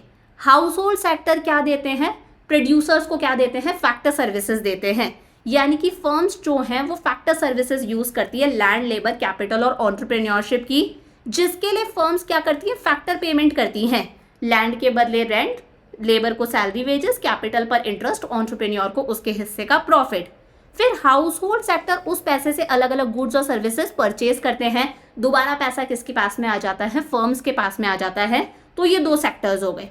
फ्लो चार्ट बना के लिख सकते हो कि ये हाउस होल्ड सेक्टर है, ये फर्म्स हैं, यानी कि प्रोड्यूसर्स हैं। हाउस होल्ड सेक्टर जो है वो फर्म्स को क्या दे रहे हैं? फैक्टर सर्विसेज दे रहे हैं, लैंड, लेबर, कैपिटल, एंटरप्रेन्योरशिप की, जिसे हम रियल फ्लो बोलते हैं। बदले में फर्म्स हाउस होल्ड सेक्टर को क्या करेंगी? फैक्टर पेमेंट करेंगे, जो हो गया हमारा मनी फ्लो। समझ में आ गया? अब हाउस होल्ड सेक्टर उस पैसे को क्या करेंगे? खर्च करेंगे अलग अलग गुड्स और सर्विसेज पर, वो मनी फ्लो हो गया। बदले में फर्म्स हाउस होल्ड सेक्टर को क्या दे रही है? अलग अलग तरह के गुड्स और सर्विसेज दे रही है, that is our real flow. समझ में आ गया? तो इस तरह से आपको circular flow of income explain करना है 2 सेक्टर्स के अंदर, हमारा 2 सेक्टर मॉडल के हिसाब से। अगला देखो, ये क्वेश्चन 3 नंबर का था, साथ में 3 नंबर का और टोटल 6 नंबर का है। Real gross domestic product is a better indicator of economic growth of a nation as compare to nominal gross domestic product. Do you agree with the given statement? Justify your answer with a valid hypothetical numerical example. बिल्कुल, real GDP जो है वो as compare to nominal GDP better indicator है economic growth of a nation का। मैंने पहले भी बताया था, क्योंकि रियल जीडीपी हम किस पे कैलकुलेट करते हैं बच्चा? हमेशा एक बेस ईयर प्राइसेस पर। किस पे कैलकुलेट करते हैं? बेस ईयर प्राइस पर कैलकुलेट करते हैं, जबकि नॉमिनल जीडीपी हमेशा करंट ईयर प्राइसेस पर कैलकुलेट करा जाता है। तो रियल जीडीपी बेटर इंडिकेटर है इकोनॉमिक ग्रोथ का। हमें इसे एग्जाम्पल के साथ में एक्सप्लेन करना है। तो देखो, real GDP is a better indicator of economic growth of a nation as compare to nominal GDP. Real GDP का फॉर्मूला क्या है, Q इंटू पी के ऊपर स्टार है। इसका मतलब क्वांटिटी तो आपको करंट ईयर की जो है वही लेनी है, लेकिन प्राइस आपको क्या लेनी है, बेस ईयर प्राइस। कौन सी प्राइस लेनी है, बेस ईयर प्राइस, यानी कि यहाँ पर प्राइस हमारी क्या रहेगी, कांस्टेंट रहेगी। अब देखो इसे मैं पहले आपको एक एग्जांपल के थ्रू समझाती हूँ। मैंने कहा क्वांटिटी की बात करते हैं, क्वांटिटी 2000, यहाँ पर मैंने ले लिया 2020 और इधर ले लिया मैंने 2024। 2020 के अंदर राइस की क्वांटिटी थी 1000 kg मान लो, ठीक है, और 2024 के अंदर भी राइस की क्वांटिटी है 1000 kg, ठीक है। 2020 के अंदर प्राइस थी पर केजी की 50 रुपये और अभी प्राइस हो गई है पर केजी की 60 रुपये, ठीक है। मैंने क्या बोला, 2020 में राइस की क्वांटिटी 1000 kg और प्राइस थी 50 रुपीज़ पर केजी। 2020 में राइस की क्वांटिटी सेम है 1000 kg, लेकिन प्राइस हो गई है 60 रुपीज़ पर केजी। अगर मुझे नॉमिनल जीडीपी निकालना है, I am not talking about real GDP जिसका फॉर्मूला ऊपर लिखा है, नॉमिनल जीडीपी कैसे निकलता है, करंट ईयर की क्वांटिटी को करंट ईयर की प्राइस से मल्टीप्लाई कर दो, तो नॉमिनल जीडीपी कैसे आ जाएगा, Q इंटू पी, कितना आएगा 1000 इंटू 50, 50,000 आ गया, ठीक है। और फिर इसका भी निकाल दो 2024 का, क्वांटिटी इंटू प्राइस कितना आ जाएगा, 60,000 आ जाएगा। तो देखो नॉमिनल जीडीपी पहले 50,000 था, अब 60,000 आ रहा है। नॉमिनल जीडीपी हमारा इंक्रीज हो गया, लेकिन क्वांटिटी तो हमारी उतनी की उतनी है, यानी कि हमारे देश के लोगों को तो अभी भी उतने ही गुड्स अवेलेबल हो रहे हैं। नॉमिनल जीडीपी इंक्रीज हमारा क्यों हुआ, क्योंकि प्राइसेस इंक्रीज हो गई हैं, इसकी वजह से लोगों का कोई वेलफेयर नहीं हो रहा, उनके पास में ज़्यादा गुड्स और सर्विसेज नहीं पहुंच रहे, क्वांटिटी आज भी सेम है, बल्कि उन्हें तो नुकसान हो रहा है कि महंगाई बढ़ती जा रही है। लेकिन रियल जीडीपी में हम प्राइजेस को कांस्टेंट रखते हैं। मैंने कहा ये जो 2020 की प्राइस है ना, इसी प्राइस को आपको लेकर चलना है। तो यहाँ पर हम कैसे निकालेंगे, क्वांटिटी इनटू प्राइस, प्राइस हम 50 ही मान के चलेंगे जो बेस ईयर की प्राइस है, प्राइस कांस्टेंट। तो 2020 का आप निकाल के देखो, रियल जीडीपी 1000 इंटू 50 कितना आएगा 50,000, और इस साल का निकालोगे तो भी आप 1000 को 50 से ही मल्टीप्लाई करोगे, 60 से नहीं करोगे, बेस ईयर की प्राइस से ही मल्टीप्लाई करोगे तो भी 50,000 ही आ रहा है। मतलब रियल जीडीपी सिर्फ तभी बढ़ेगा जब वाकई में क्वांटिटी इंक्रीज हुई है, क्योंकि प्राइसेस यहाँ पर कांस्टेंट है। तो वही लिखा है, I agree with the given statement as real GDP increases only when quantity increases. जब क्वांटिटी बढ़ेगी तभी रियल जीडीपी बढ़ेगा, क्योंकि प्राइस यहाँ पर क्या है, कांस्टेंट है। सो अगर रियल जीडीपी बढ़ेगा इसका मतलब वाकई में देश में गुड्स और सर्विसेज का प्रोडक्शन बढ़ रहा है। गुड्स और सर्विसेज का प्रोडक्शन बढ़ रहा है मतलब लोगों के पास में ज़्यादा गुड्स और सर्विसेज अवेलेबल हो रहे हैं, वास्तव में इकोनॉमिक ग्रोथ हो रही है। ये इकोनॉमिक ग्रोथ का एक बेटर इंडिकेटर है। तो ये एग्जाम्पल देना है आपको, न्यूमेरिकल एग्जाम्पल के थ्रू प्रॉपर्ली एक्सप्लेन करना है। समझ में आया। अगला क्वेश्चन है, 1 मार्कर है, identify which of the following statement is incorrect. Incorrect कौन सा है, excess of gross national product over gross domestic product is possible. GNP जो है वो जीडीपी से ज़्यादा हो, ये पॉसिबल है, हो सकता है। जीएनपी जीडीपी से ज़्यादा कब होगा, जब एनएफआईए गिवन है हमारे पास में। मैंने कहा जीडीपी गिवन है हमारे पास में मान लो 80 और एनएफआईए हमारे पास में 20 है, तो जीडीपी में जब हम NFIA net factor income from abroad plus कर देंगे तो ये जो 100 आ रहा है वो क्या है, ग्रॉस नेशनल प्रोडक्ट है। तो जीएनपी जीडीपी से ज़्यादा हो सकता है जब एनएफआईए पॉजिटिव हो। समझ में आ गया ना। मैंने कहा जीडीपी जो है वो 80 है, प्लस इसमें एनएफआईए पॉजिटिव मैंने प्लस कर दिया मान लो 20, तो अगर डोमेस्टिक में एनएफआईए प्लस करेंगे तो वो किस में कन्वर्ट हो जाएगा, जीएनपी। मतलब जीएनपी कितना आ गया, 100 आ गया। तो पॉसिबल है ना, जीएनपी जीडीपी से ज़्यादा हो सकता है। Excess of GDP over gross national product is possible, ये भी सही है। ऐसा भी हो सकता है कि जीडीपी ज़्यादा है जीएनपी से, हो सकता है जब एनएफआईए नेगेटिव है। मैंने कहा जीडीपी तो हमारा 80 है, ठीक है, लेकिन मान लो एनएफआईए नेगेटिव है, तो एनएफआईए हमारे पास में है -20, तो 80 में से 20 गया कितना आएगा, 60 आएगा। तो देखो जीएनपी छोटा आ रहा है ना, तो एक्सेस ऑफ जीडीपी, जीडीपी ज़्यादा है यहाँ पर जीएनपी से। Equality between gross national product and gross domestic product is possible. GNP और जीडीपी दोनों इक्वल भी आ सकते हैं जब एनएफआईए हमारा 0 हो। मैंने कहा जीडीपी 80 है और एनएफआईए 0 है, तो 80 + 0 जीएनपी भी कितना आएगा, 80 आएगा। Sum of gross national product and gross domestic product is always equal to 0, ये स्टेटमेंट इनकरेक्ट है, ये सही हो गया। ये कह रहा है जीएनपी और जीडीपी दोनों का सम 0 होता है, तो ये गलत बात है, इन दोनों का सम 0 नहीं होता। समझ में आ गया। अगला है, on the basis of given data estimate the value of national income. मतलब हमें नेशनल इनकम निकालनी है NNP at FC. Again information हमारे पास में कौन से मेथड की है, एक्सपेंडिचर मेथड की है। ये क्वेश्चंस आपको करते जाने, खुद सॉल्व करके देखो आंसर मैच कर रहा है क्या, और अगर कहीं पर मेरा कैलकुलेशन एरर है then please do let me know in comments, मैं वहां पर क्वेरी होगी तो वो भी सॉल्व कर दूंगी। गवर्नमेंट फाइनल कंजम्पशन एक्सपेंडिचर, ठीक है भाई, हमारे पास में क्या आएगा, GDP एट MP आएगा। Private final consumption expenditure, government final consumption expenditure, gross domestic capital formation और नेट एक्सपोर्ट्स। ठीक है भाई, निकाल दें। तो क्या क्या हमारे पास में गिवन है, government final consumption expenditure 110 given है, तो ये 110 गिवन है, ठीक है। और private final consumption expenditure 200 given है,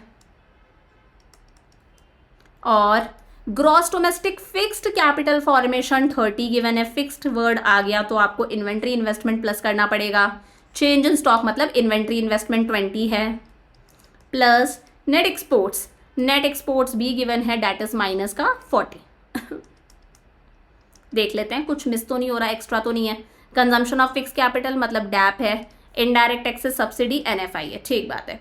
तो GDP एट MP कितना आ गया, 200 और 110 की हो गया 310, उसमें हमें 30 और 20 मतलब 50 प्लस करना है, और उसमें हमें 40 को माइनस करना है, तो ये आ गया ₹320 आगे करोड़। ठीक बात। हमें क्या निकालना है, नेशनल इनकम यानी कि NNP एट FC। हमारे पास में है क्या, GDP एट MP। नेट निकालना है, ग्रॉस गिवन है, डेप माइनस, नेशनल निकालना है, डोमेस्टिक गिवन है NFI है प्लस, और FC निकालना है, MP गिवन है तो minus net indirect taxes. Easy peasy. तो NNP at FC, GDP at MP 320 आया हमारे पास में, माइनस का डेप, डेप कितना है, consumption of fix capital 15, plus NFI है, net factor income from abroad, net factor income from abroad कितना है, माइनस का 40, minus net indirect taxes given नहीं है, कैसे निकालते हैं, इनडायरेक्ट टैक्सेस माइनस सब्सिडी, तो इनडायरेक्ट टैक्सेस 60 है, उसमें से सब्सिडी को माइनस कर दो तो ये आ जाएगा 60 माइनस 15 45 आएगा, तो ये आ गया हमारे पास में 45। समझ में आया, कर देते हैं सॉल्व। NNP एट FC कितना आएगा, 320 है, उसमें से 1 सेकेंड, 320 में से 15 गया, ठीक है, फिर प्लस माइनस माइनस, उसमें से 40 भी गया, फिर माइनस 45, तो ये आ गया हमारे पास में ₹220 करोड़। बहुत ही ईजी सा क्वेश्चन था, 3 मार्क्स का। मतलब अगर आपकी पकड़ है उस पर्टिकुलर मेथड पर कि क्या प्लस करना है क्या माइनस करना है, तो बहुत इजीली आप सारे नेशनल इनकम के न्यूमेरिकल क्वेश्चन सॉल्व कर सकते हो। और कहीं अगर कोई दिक्कत आ रही है ना, आप चैनल पर हो, आप प्लेलिस्ट चेक करो, आपको इस चैनल पर पार्ट वीडियोस भी मिलेंगे, वन शॉट्स भी मिलेंगे, अलग से न्यूमेरिकल की वीडियोस भी मिलेंगी, MCQs भी मिलेंगे, इंडियन इको की NCERT सीरीज भी मिलेगी, इंपॉर्टेंट क्वेश्चन सब कुछ अवेलेबल है। आप बहुत आराम से पढ़ सकते हो, सिर्फ पढ़ने वाला चाहिए, चैनल पर सब अवेलेबल है, बहुत अच्छे से आप पढ़ सकते हो। नेशनल इनकम के लिए आप डाल दो complete one shot of national income bye Neha Jangid, आपको सारी वीडियोस अवेलेबल होंगी। जो टॉपिक आपको सर्च करना है नेहा जांगेड़ डाल के यूट्यूब पर सर्च कर लो, सब कुछ इस चैनल पर अवेलेबल है। देखो अगला क्वेश्चन क्या है अब, state any 3 precautions to be taken while estimating national income by value added method. आसान सा है, वैल्यू एडेड मेथड से आप नेशनल इनकम निकाल रहे हो तो 3 प्रिकॉशंस, तीनों मेथड्स के प्रिकॉशंस आपको याद करने, कम से कम 3 प्रिकॉशंस तो आपको याद रखने ही हैं। तो पहली बात, कभी भी वैल्यू एडेड मेथड के अंदर हम सेकेंड हैंड गुड्स को अगर बेच रहे हैं, खरीद रहे हैं, उसकी वैल्यू को इंक्लूड नहीं करते, क्योंकि जब वो फर्स्ट टाइम बेचे गए थे, खरीदे गए थे, तब उनकी वैल्यू को कैलकुलेट कर लिया गया था। तो वही लिखा है, value of sale and purchase of second hand goods is not included in the estimation of value added. ठीक है, क्योंकि इस मेथड में क्या निकलता है, ग्रॉस वैल्यू एडेड निकलता है, या फिर उसे आप GDP एट MP भी बोल सकते हो।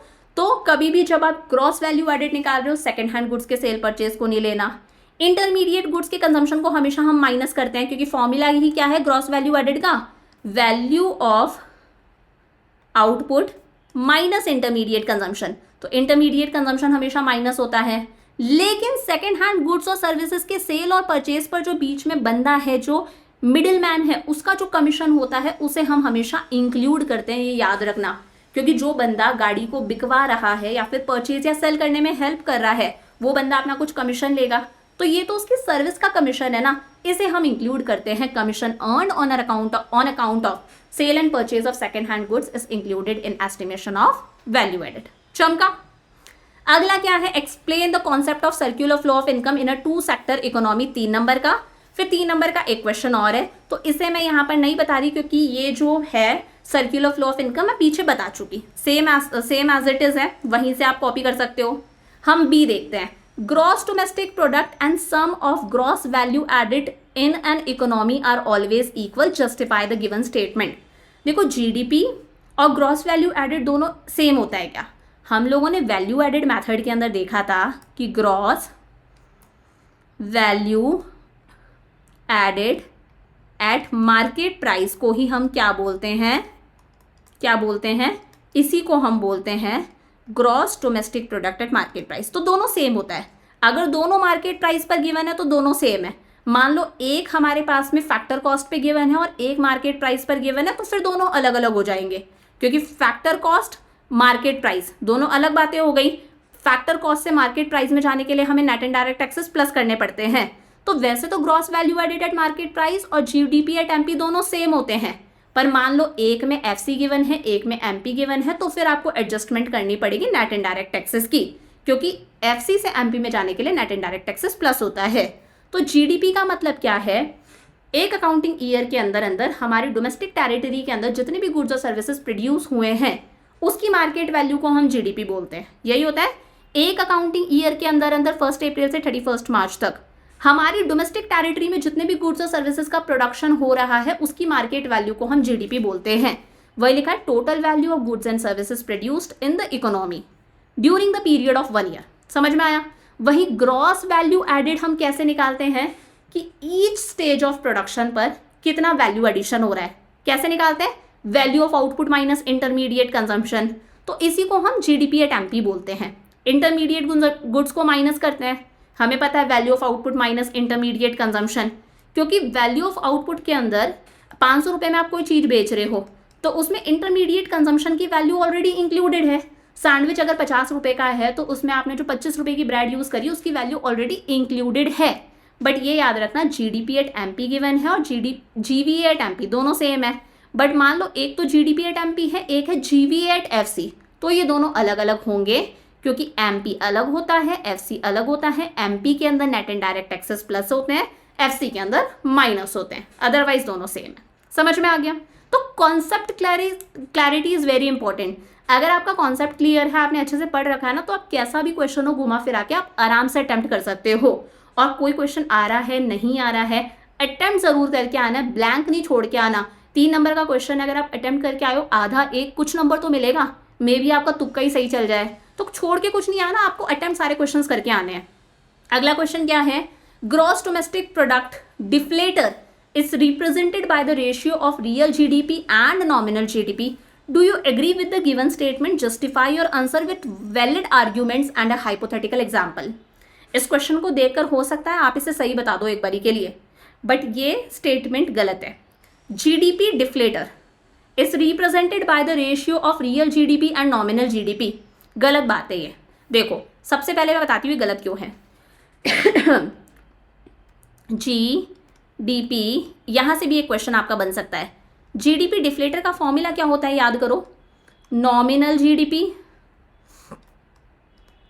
अपॉन रियल जीडीपी इनटू 100, यही फॉर्मूला होता है। नॉमिनल जीडीपी का मतलब है GDP at current prices, real GDP का मतलब है जीडीपी एट कांस्टेंट प्राइसेस, यही होता है। अब अगर मुझे जीडीपी डिफ्लेटर निकालना है तो मैं क्या बोलूँगी, GDP deflator is the ratio of nominal GDP and real GDP. जब मैं रेशियो बोलती हूँ तो जो ऊपर लिखा है वो पहले आएगा, जो नीचे लिखा है वो बाद में आएगा। GDP deflator is the ratio of nominal GDP and real GDP. यहाँ पे क्या लिखा है, GDP deflator is the ratio of real GDP and nominal GDP. मतलब जो लिखा है इसके हिसाब से फॉर्मूला क्या बन गया, real GDP upon nominal GDP into 100। जो ऊपर लिखा है वो न्यूमिनेटर होता है, जो बाद में लिखा है वो डिनोमिनेटर होता है, तो फॉर्मूला बन गया real GDP upon nominal GDP into 100। ये तो गलत हो गया ना, it is the ratio of nominal GDP and real GDP, उल्टा लिखा है। So I don't agree with the given statement because GDP, क्या लिखोगे आप, I don't agree with the given statement because GDP deflator is a ratio of nominal GDP and real GDP. उसके बाद में आप जीडीपी डिफ्लेटर का formula लिखोगे nominal GDP upon real GDP into 100। अब आपको एग्जाम्पल के साथ में बताना है, तो सपोज कर लो रियल जीडीपी आपने ले लिया 500 ले लो, नॉमिनल जीडीपी ज़्यादा ही आएगा, नॉमिनल जीडीपी आप लोगों ने ले लिया 600। अब आप निकालो जीडीपी डिफ्लेटर, कैसे निकालोगे, nominal GDP 600 upon real GDP 500 into 100, तो ये आ जाएगा 5 1 5, 5 2 10, तो कितना आ गया 120 आ गया। ये जीडीपी डिफ्लेटर है हमारा। वहीं क्वेश्चन में क्या लिखा है, real GDP and nominal GDP, मतलब रियल जीडीपी ऊपर लिखो, नॉमिनल जीडीपी नीचे लिखो इंटू 100, ये इनकरेक्ट आएगा हमारा। तो एक एग्जाम्पल के साथ में भी आपको एक्सप्लेन करना है, समझ में आ गया। अगला है state the meaning of income from property and entrepreneurship. ये मैंने पहले भी समझाया था, इसी को हम ऑपरेटिंग सरप्लस बोलते हैं। तो income from property and entrepreneurship में आता क्या है, प्रॉपर्टी से 3 इनकम होती है, लैंड के बदले रेंट, किसी का कोई इन्वेंशन है, कोई किताब है, उसके बदले रॉयल्टी, कैपिटल अगर लगाई है तो उसको इंटरेस्ट मिलेगा, और एंटरप्रेन्योरशिप में आ गया प्रॉफिट। इसी को हम क्या बोलते हैं, ऑपरेटिंग सरप्लस। फॉर्मूला लिख देना, rent plus royalty plus interest plus profit. और प्रॉफिट भी अगर क्वेश्चन में गिवन नहीं है तो हम कैसे निकालते हैं, dividend, corporate profit tax plus retained earnings, जिसे हम अनडिस्ट्रीब्यूटेड प्रॉफिट्स भी बोलते हैं। So income from property and entrepreneurship include rent, royalty, interest and profit. It is also known as operating surplus. बाद में फॉर्मूला आपको लिख देना है। हो गया 3 नंबर का, आसान सा था। अगला है read the following statements carefully, statements वाला क्वेश्चन है। पहला स्टेटमेंट है gross domestic product is the sum total of the gross market value of all the final goods and services added by all the sectors in the economy during a fiscal year. Gross domestic product is the sum total of gross market value of all the final goods and services added by all the sectors in the economy during a final year। सही बात है। एक domestic, एक accounting year के अंदर अंदर, एक fiscal year के अंदर अंदर जितने भी गुड्स और सर्विसेज का प्रोडक्शन करा जा रहा है, हमारे सारे सेक्टर्स जितने भी गुड्स और सर्विसेज का प्रोडक्शन कर रहे हैं, उसकी मार्केट वैल्यू को हम लोग क्या बोलते हैं, जीडीपी बोलते हैं। सही है। एक फिस्कल ईयर के अंदर अंदर हमारे जितने भी सेक्टर्स हैं वो जितना भी प्रोडक्शन कर रहे हैं उसकी मार्केट वैल्यू को हम जीडीपी बोलते हैं। तो ये स्टेटमेंट तो करेक्ट है, ठीक है।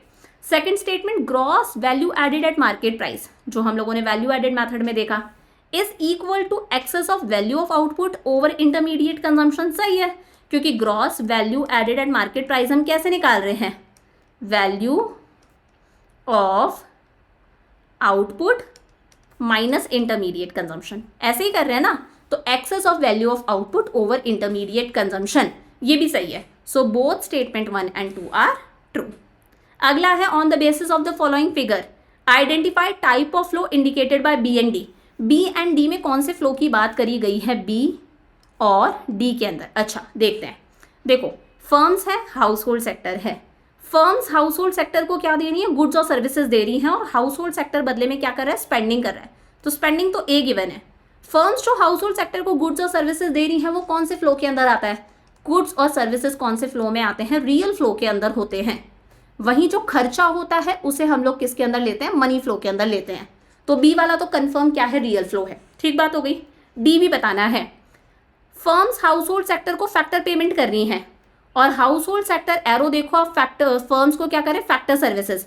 हाउस होल्ड सेक्टर फर्म्स को फैक्टर सर्विसेज दे रहे हैं, लैंड, लेबर, कैपिटल और एंटरप्रेन्योरशिप की।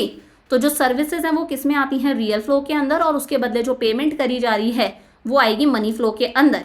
तो डी वाला क्या है, सर्विसेज है ना, यानी कि लैंड, लेबर, कैपिटल और एंटरप्रेन्योरशिप की सर्विस किस में आएगा, रियल फ्लो में। तो बी और डी दोनों क्या हैं, रियल फ्लो हैं। ए करेक्ट हो गया। With the suitable example distinguish between final goods and intermediate goods, 3 number का, और साथ में एक न्यूमेरिकल क्वेश्चन है 3 नंबर का। आसान सा है, फाइनल गुड्स और इंटरमीडिएट गुड्स, आप टेबल बना के डिफरेंस लिख सकते हो। देखो इंटरमीडिएट गुड्स कौन से गुड्स है, जो प्रोड्यूसर यूज करा है as a raw material. Sandwich बनाने के लिए प्रोड्यूसर ने जो ब्रेड यूज करी है वो ब्रेड क्या है, इंटरमीडिएट गुड है। केक बनाने के लिए उसने जो शुगर यूज करी है, जो मैदा यूज करी है, वो इंटरमीडिएट गुड है। तो प्रोड्यूसर जो रॉ मटेरियल यूज कर रहा है ताकि वो प्रोडक्शन कर सके, उस रॉ मटेरियल को हम इंटरमीडिएट गुड बोलते हैं। या फिर मान लो कोई दुकान वाला है, वो एक शर्ट परचेज करके लाया है रीसेल करने के लिए, उसका रीसेल करने का काम है, तो वो शर्ट उसके लिए क्या है, इंटरमीडिएट गुड है। तो जो रॉ मटेरियल या फिर रीसेल करने के लिए आप कोई चीज़ यूज़ कर रहे हो वो इंटरमीडिएट गुड है, ठीक है। For example carpenter woods use कर रहा है चेयर बनाने के लिए, वो इंटरमीडिएट गुड है। एग्जाम्पल के साथ में हमें एक्सप्लेन करना है, क्वेश्चन में लिखा है विद सूटेबल एग्जाम्पल्स, ठीक है।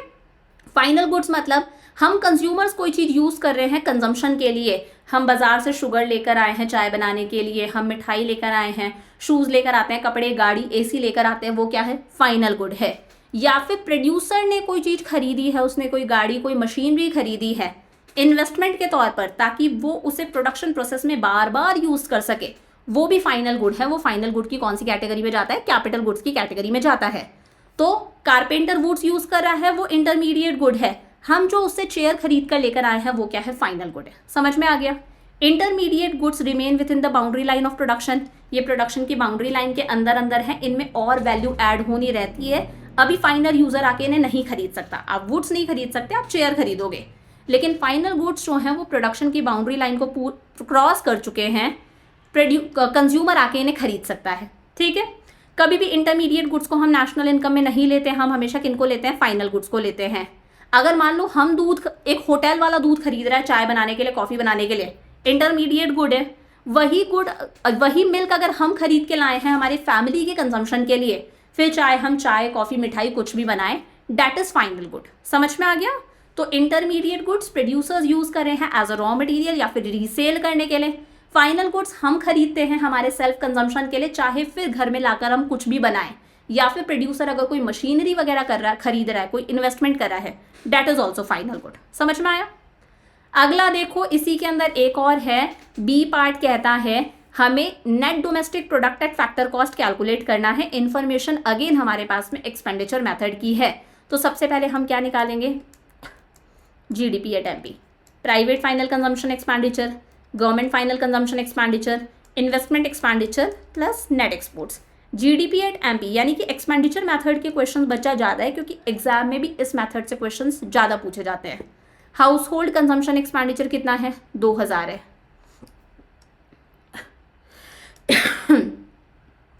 और कुछ गवर्नमेंट फाइनल कंजम्पशन एक्सपेंडिचर कितना है, 1500 है, plus investment gross domestic fixed capital formation 1000 है, फिक्स्ड, तो हमें इन्वेंट्री इन्वेस्टमेंट को प्लस करना पड़ेगा। 1 सेकेंड, इन्वेंट्री इन्वेस्टमेंट कितनी है, नेट एडिशन टू स्टॉक्स को ही इन्वेंट्री इन्वेस्टमेंट बोलते हैं, ये कितना है, 300 है, प्लस नेट एक्सपोर्ट्स हम ले लेंगे। नेट एक्सपोर्ट्स कैसे आएगा, एक्सपोर्ट 700 है, इम्पोर्ट्स 200 है, 700 में से 200 माइनस करना है, तो 700 माइनस 200, ठीक है। ये आ गया जीडीपी एट एमपी, कितना आया, 2000, 3500 हो गया, ये 3500, ठीक है।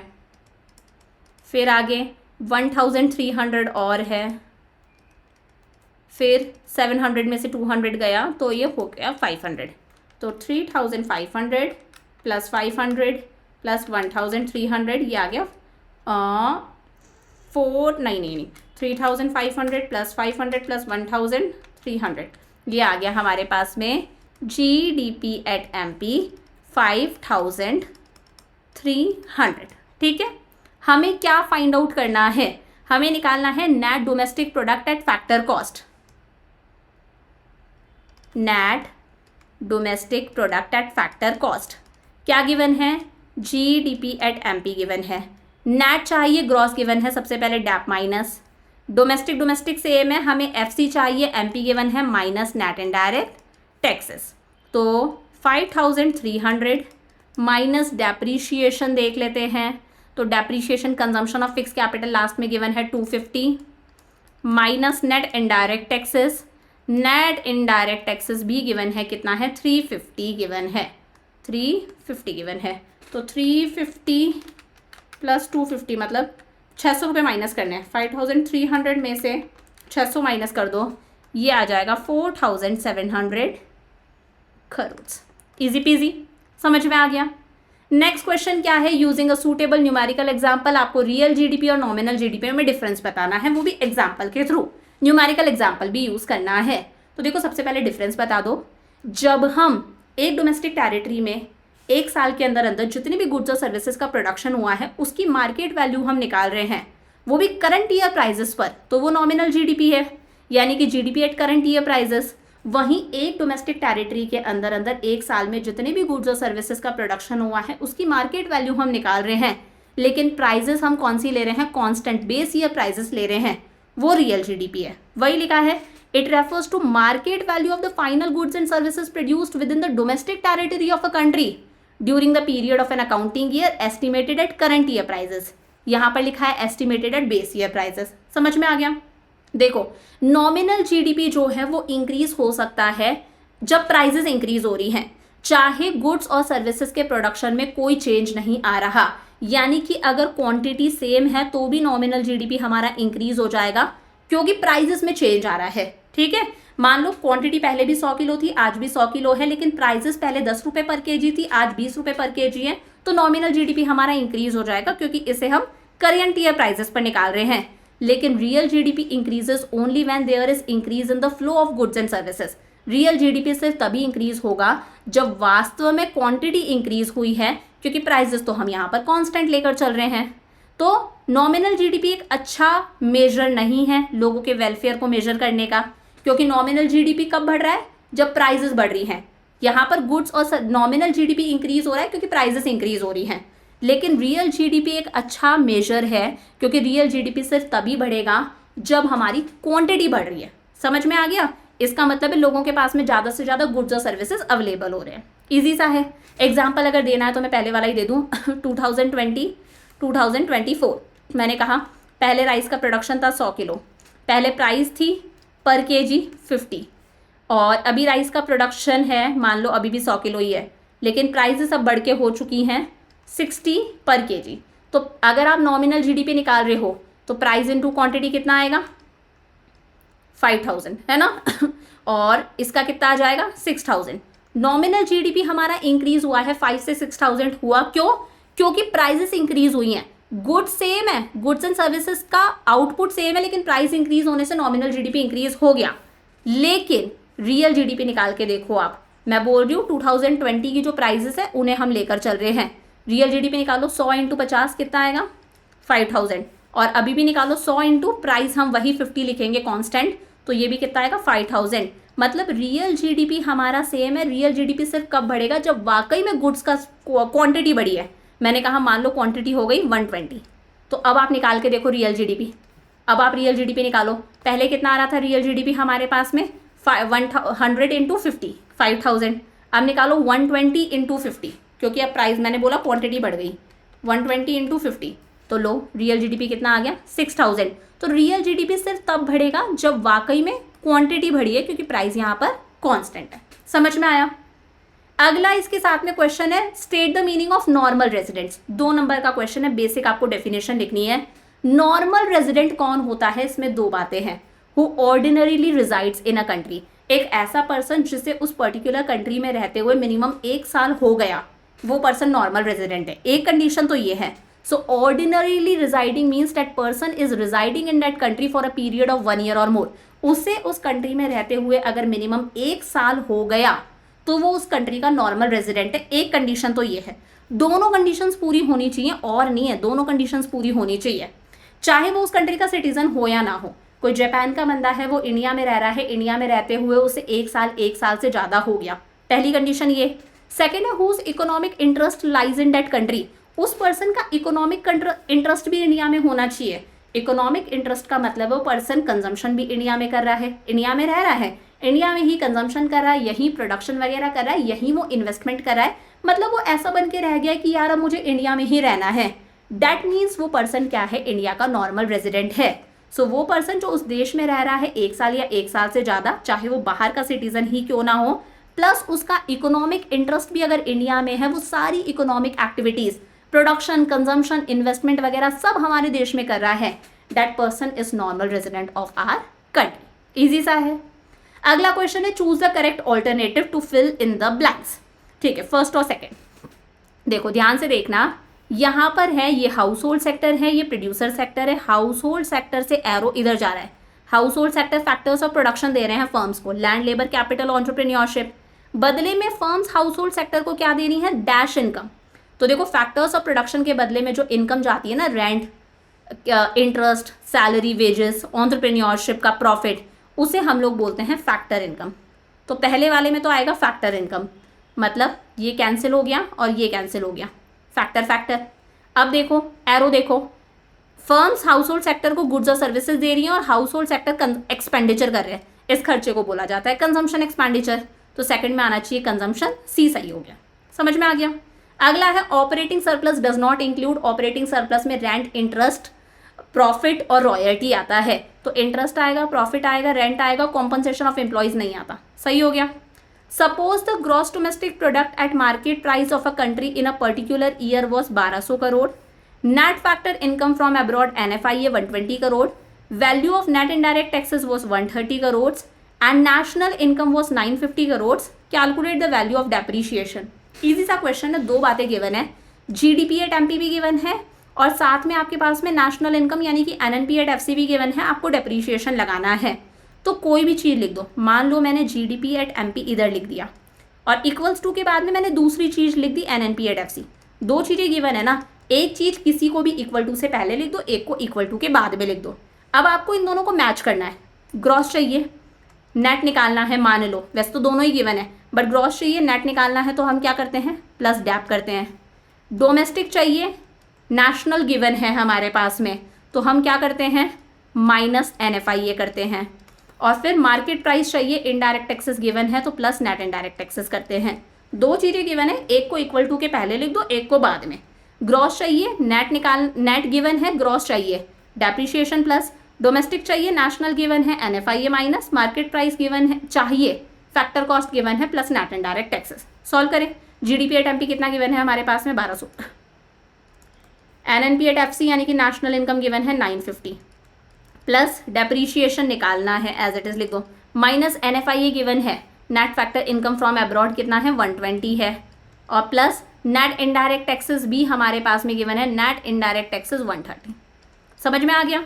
तो 1200 इज इक्वल टू, इनको कर दो 950, ठीक है, उसमें 130 को तो प्लस कर दो और माइनस कर दो 120 को, 700 प्लस डैप, ठीक है। तो 1200 में से अगर 700 गया तो डैप कितना आ जाएगा हमारे पास में? एक बार करके देखते, कुछ गड़बड़ तो नहीं होगी इस क्वेश्चन में। 950 प्लस 130 माइनस 120 कितना आ रहा है? 960 आ रहा है ना, सॉरी आई वॉज रॉन्ग, 950 हाँ मैं गलत थी, यहाँ पर आ रहा है हमारे पास में 960, सॉरी, ये आ रहा है 960। तो यहाँ पर भी इसको सही कर देते हैं, इसमें से गया 960, तो 1200 में से अगर 960 गया तो हमारे पास में डेप्रीशिएशन आ रहा है ₹240 करोड़। समझ में आया। मतलब GDP एट MP गिवन है 1200, NNP एट FC है 950 plus depreciation minus NFIA plus net indirect taxes. तो 1200 950 में हम लोगों ने माइनस का 120 करा और प्लस कर दिया 130, 1200 आ गया। ये बार बार गड़बड़ क्यों हो रही है? कैलसी गलत है क्या मेरा? प्लस 130 सही है, 960। फिर 1200 में से हम लोगों ने 960 को माइनस कर दिया, डेप्रीशिएशन कितना आ गया? 240। समझ में आया। अगला है state the meaning of economic territory, mixed income और कॉम्पनसेशन ऑफ एम्प्लॉइज। 2 करके 6 मार्क्स का ये क्वेश्चन है तो आपको अच्छे से इसको बड़ा बड़ा एक्सप्लेन करना है। इकोनॉमिक टेरिटरी समझ लो सबसे पहले, इसे हम डोमेस्टिक टेरिटरी भी बोलते हैं। इकोनॉमिक टेरिटरी मतलब ये वो टेरिटरी है जो हमारे गवर्नमेंट के एडमिनिस्ट्रेशन के अंदर आती है, यानी कि हमारे सरकार के कंट्रोल के अंदर आती है, जिसमें हमारे लोग, हमारे गुड्स और सर्विसेज, हमारा पैसा, हमारी कैपिटल फ्रीली मूव कर सकते हैं बिना किसी बाउंडेशन के। डोमेस्टिक टेरिटरी का जो कॉन्सेप्ट समझाया था उसी को इकोनॉमिक टेरिटरी भी बोलते हैं। तो ये वो ज्योग्राफिकल टेरिटरी है which is administered by the government, जो हमारी सरकार के एडमिनिस्ट्रेशन कंट्रोल में आती है, जिसके अंदर हमारे लोग, हमारे गुड्स, हमारी कैपिटल फ्रीली सर्कुलेट कर सकते हैं। अब डोमेस्टिक टेरिटरी में आता क्या क्या है? Territory lying with in the political frontiers, यानी कि पॉलिटिकली जो टेरिटरी हमारी है वो हमारी टेरिटरी है। इसमें पानी भी आता है। ओशियंस में भी एक लिमिट होती है कि यहाँ तक का ओशियंस इस पर्टिकुलर कंट्री की सरकार के अंडर है, तो वो भी टेरिटरियल वाटर भी आ जाता है कि ओशियन का इतना हिस्सा इस पर्टिकुलर सरकार के कंट्रोल के अंडर है।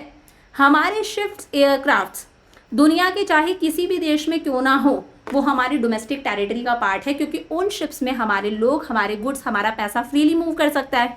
हमारे शिप्स है, हमारे एयरक्राफ्ट है जो हमारे रेजिडेंट्स के हैं, अगर वो चाइना, जापान के अंदर है तो वो हमारी ही डोमेस्टिक टेरिटरी का पार्ट है।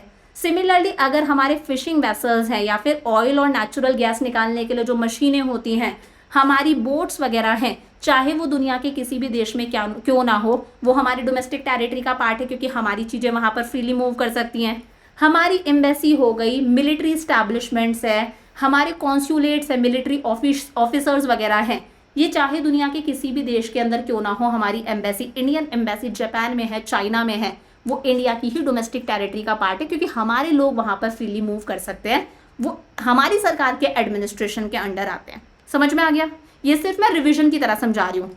मिक्स्ड इनकम में क्या आता है कि एक सेल्फ एम्प्लॉयड पर्सन है, वो अपना खुद ही एज अ लेबर काम कर रहा है, अपने घर के लोगों को एज अ लेबर यूज में ले रहा है, खुद की जगह पर वो काम कर रहा है, खुद ही अपने बिजनेस में पैसा लगा रहा है, खुद ही वहां पर काम कर रहा है, खुद ही एंटरप्रेन्योर है, तो वो जो इनकम जनरेट करता है उसे हम मिक्स्ड इनकम बोलते हैं, क्योंकि वो खुद का लैंड यूज कर रहा है, खुद के फैमिली मेंबर्स को एज अ लेबर यूज कर रहा है, खुद का पैसा लगा रहा है ना, तो उसकी इनकम को हम कैटेगराइज नहीं कर सकते। ये नहीं बता सकते कि कितना लैंड के बदले रेंट है, कितना उसे सैलरी वेजेस मिल रही हैं, कितना उसने कैपिटल लगाई है तो उस पर इंटरेस्ट मिल रहा है, उसे हम क्लासिफाई नहीं कर सकते टुकड़ों के अंदर, उसे हम मिक्स्ड इनकम बोलते हैं।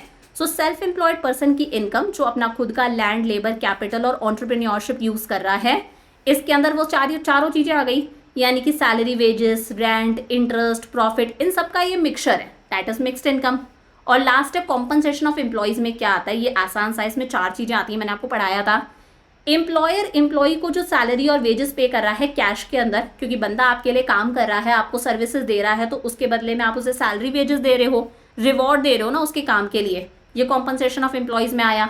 अगर आप उसको काइंड में पेमेंट कर रहे हो, यानी कि आपने उसको रहने के लिए घर दे दिया, एम्प्लॉयर ने एम्प्लॉय को रहने के लिए घर दे दिया, रेंट फ्री हाउस दे दिया, गाड़ी दे दी है, वॉच दे दी, वो सारी चीजें भी किस में आएंगी, कॉम्पनसेशन ऑफ एम्प्लॉयज के अंदर, पेमेंट इन काइंड है। या फिर अगर एम्प्लॉयर एम्प्लॉय की सोशल सिक्योरिटी के लिए कोई कंट्रीब्यूशन दे रहा है, एम्प्लॉयर कंट्रीब्यूट कर रहा है एम्प्लॉय के प्रोविडेंट फंड के अंदर, ये एम्प्लॉय की सिक्योरिटी के लिए वो कंट्रीब्यूट कर रहा है, तो ये भी कॉम्पनसेशन ऑफ एम्प्लॉय है। या फिर एम्प्लॉयर एम्प्लॉय को रिटायरमेंट पर जो पेंशन दे रहा है, यानी कि ये तो उनके कॉन्ट्रैक्ट का एक पार्ट है ना, इतने साल उसने सर्विसेज दी है, तो लास्ट में एम्प्लॉयर एम्प्लॉय को जो पेंशन दे रहा है वो भी क्या है, कॉम्पनसेशन ऑफ एम्प्लॉयज है। समझ में आ गया? ये हो गया 6 नंबर का क्वेश्चन टुकड़ों में। फिर है from the statements given in column 1 and 2 choose the correct pair. Correct pair choose करना है, तो लास्ट से देखते हैं। एक सेकंड, मेरा लैपटॉप डिस्चार्ज होने वाला है ना, 1 second.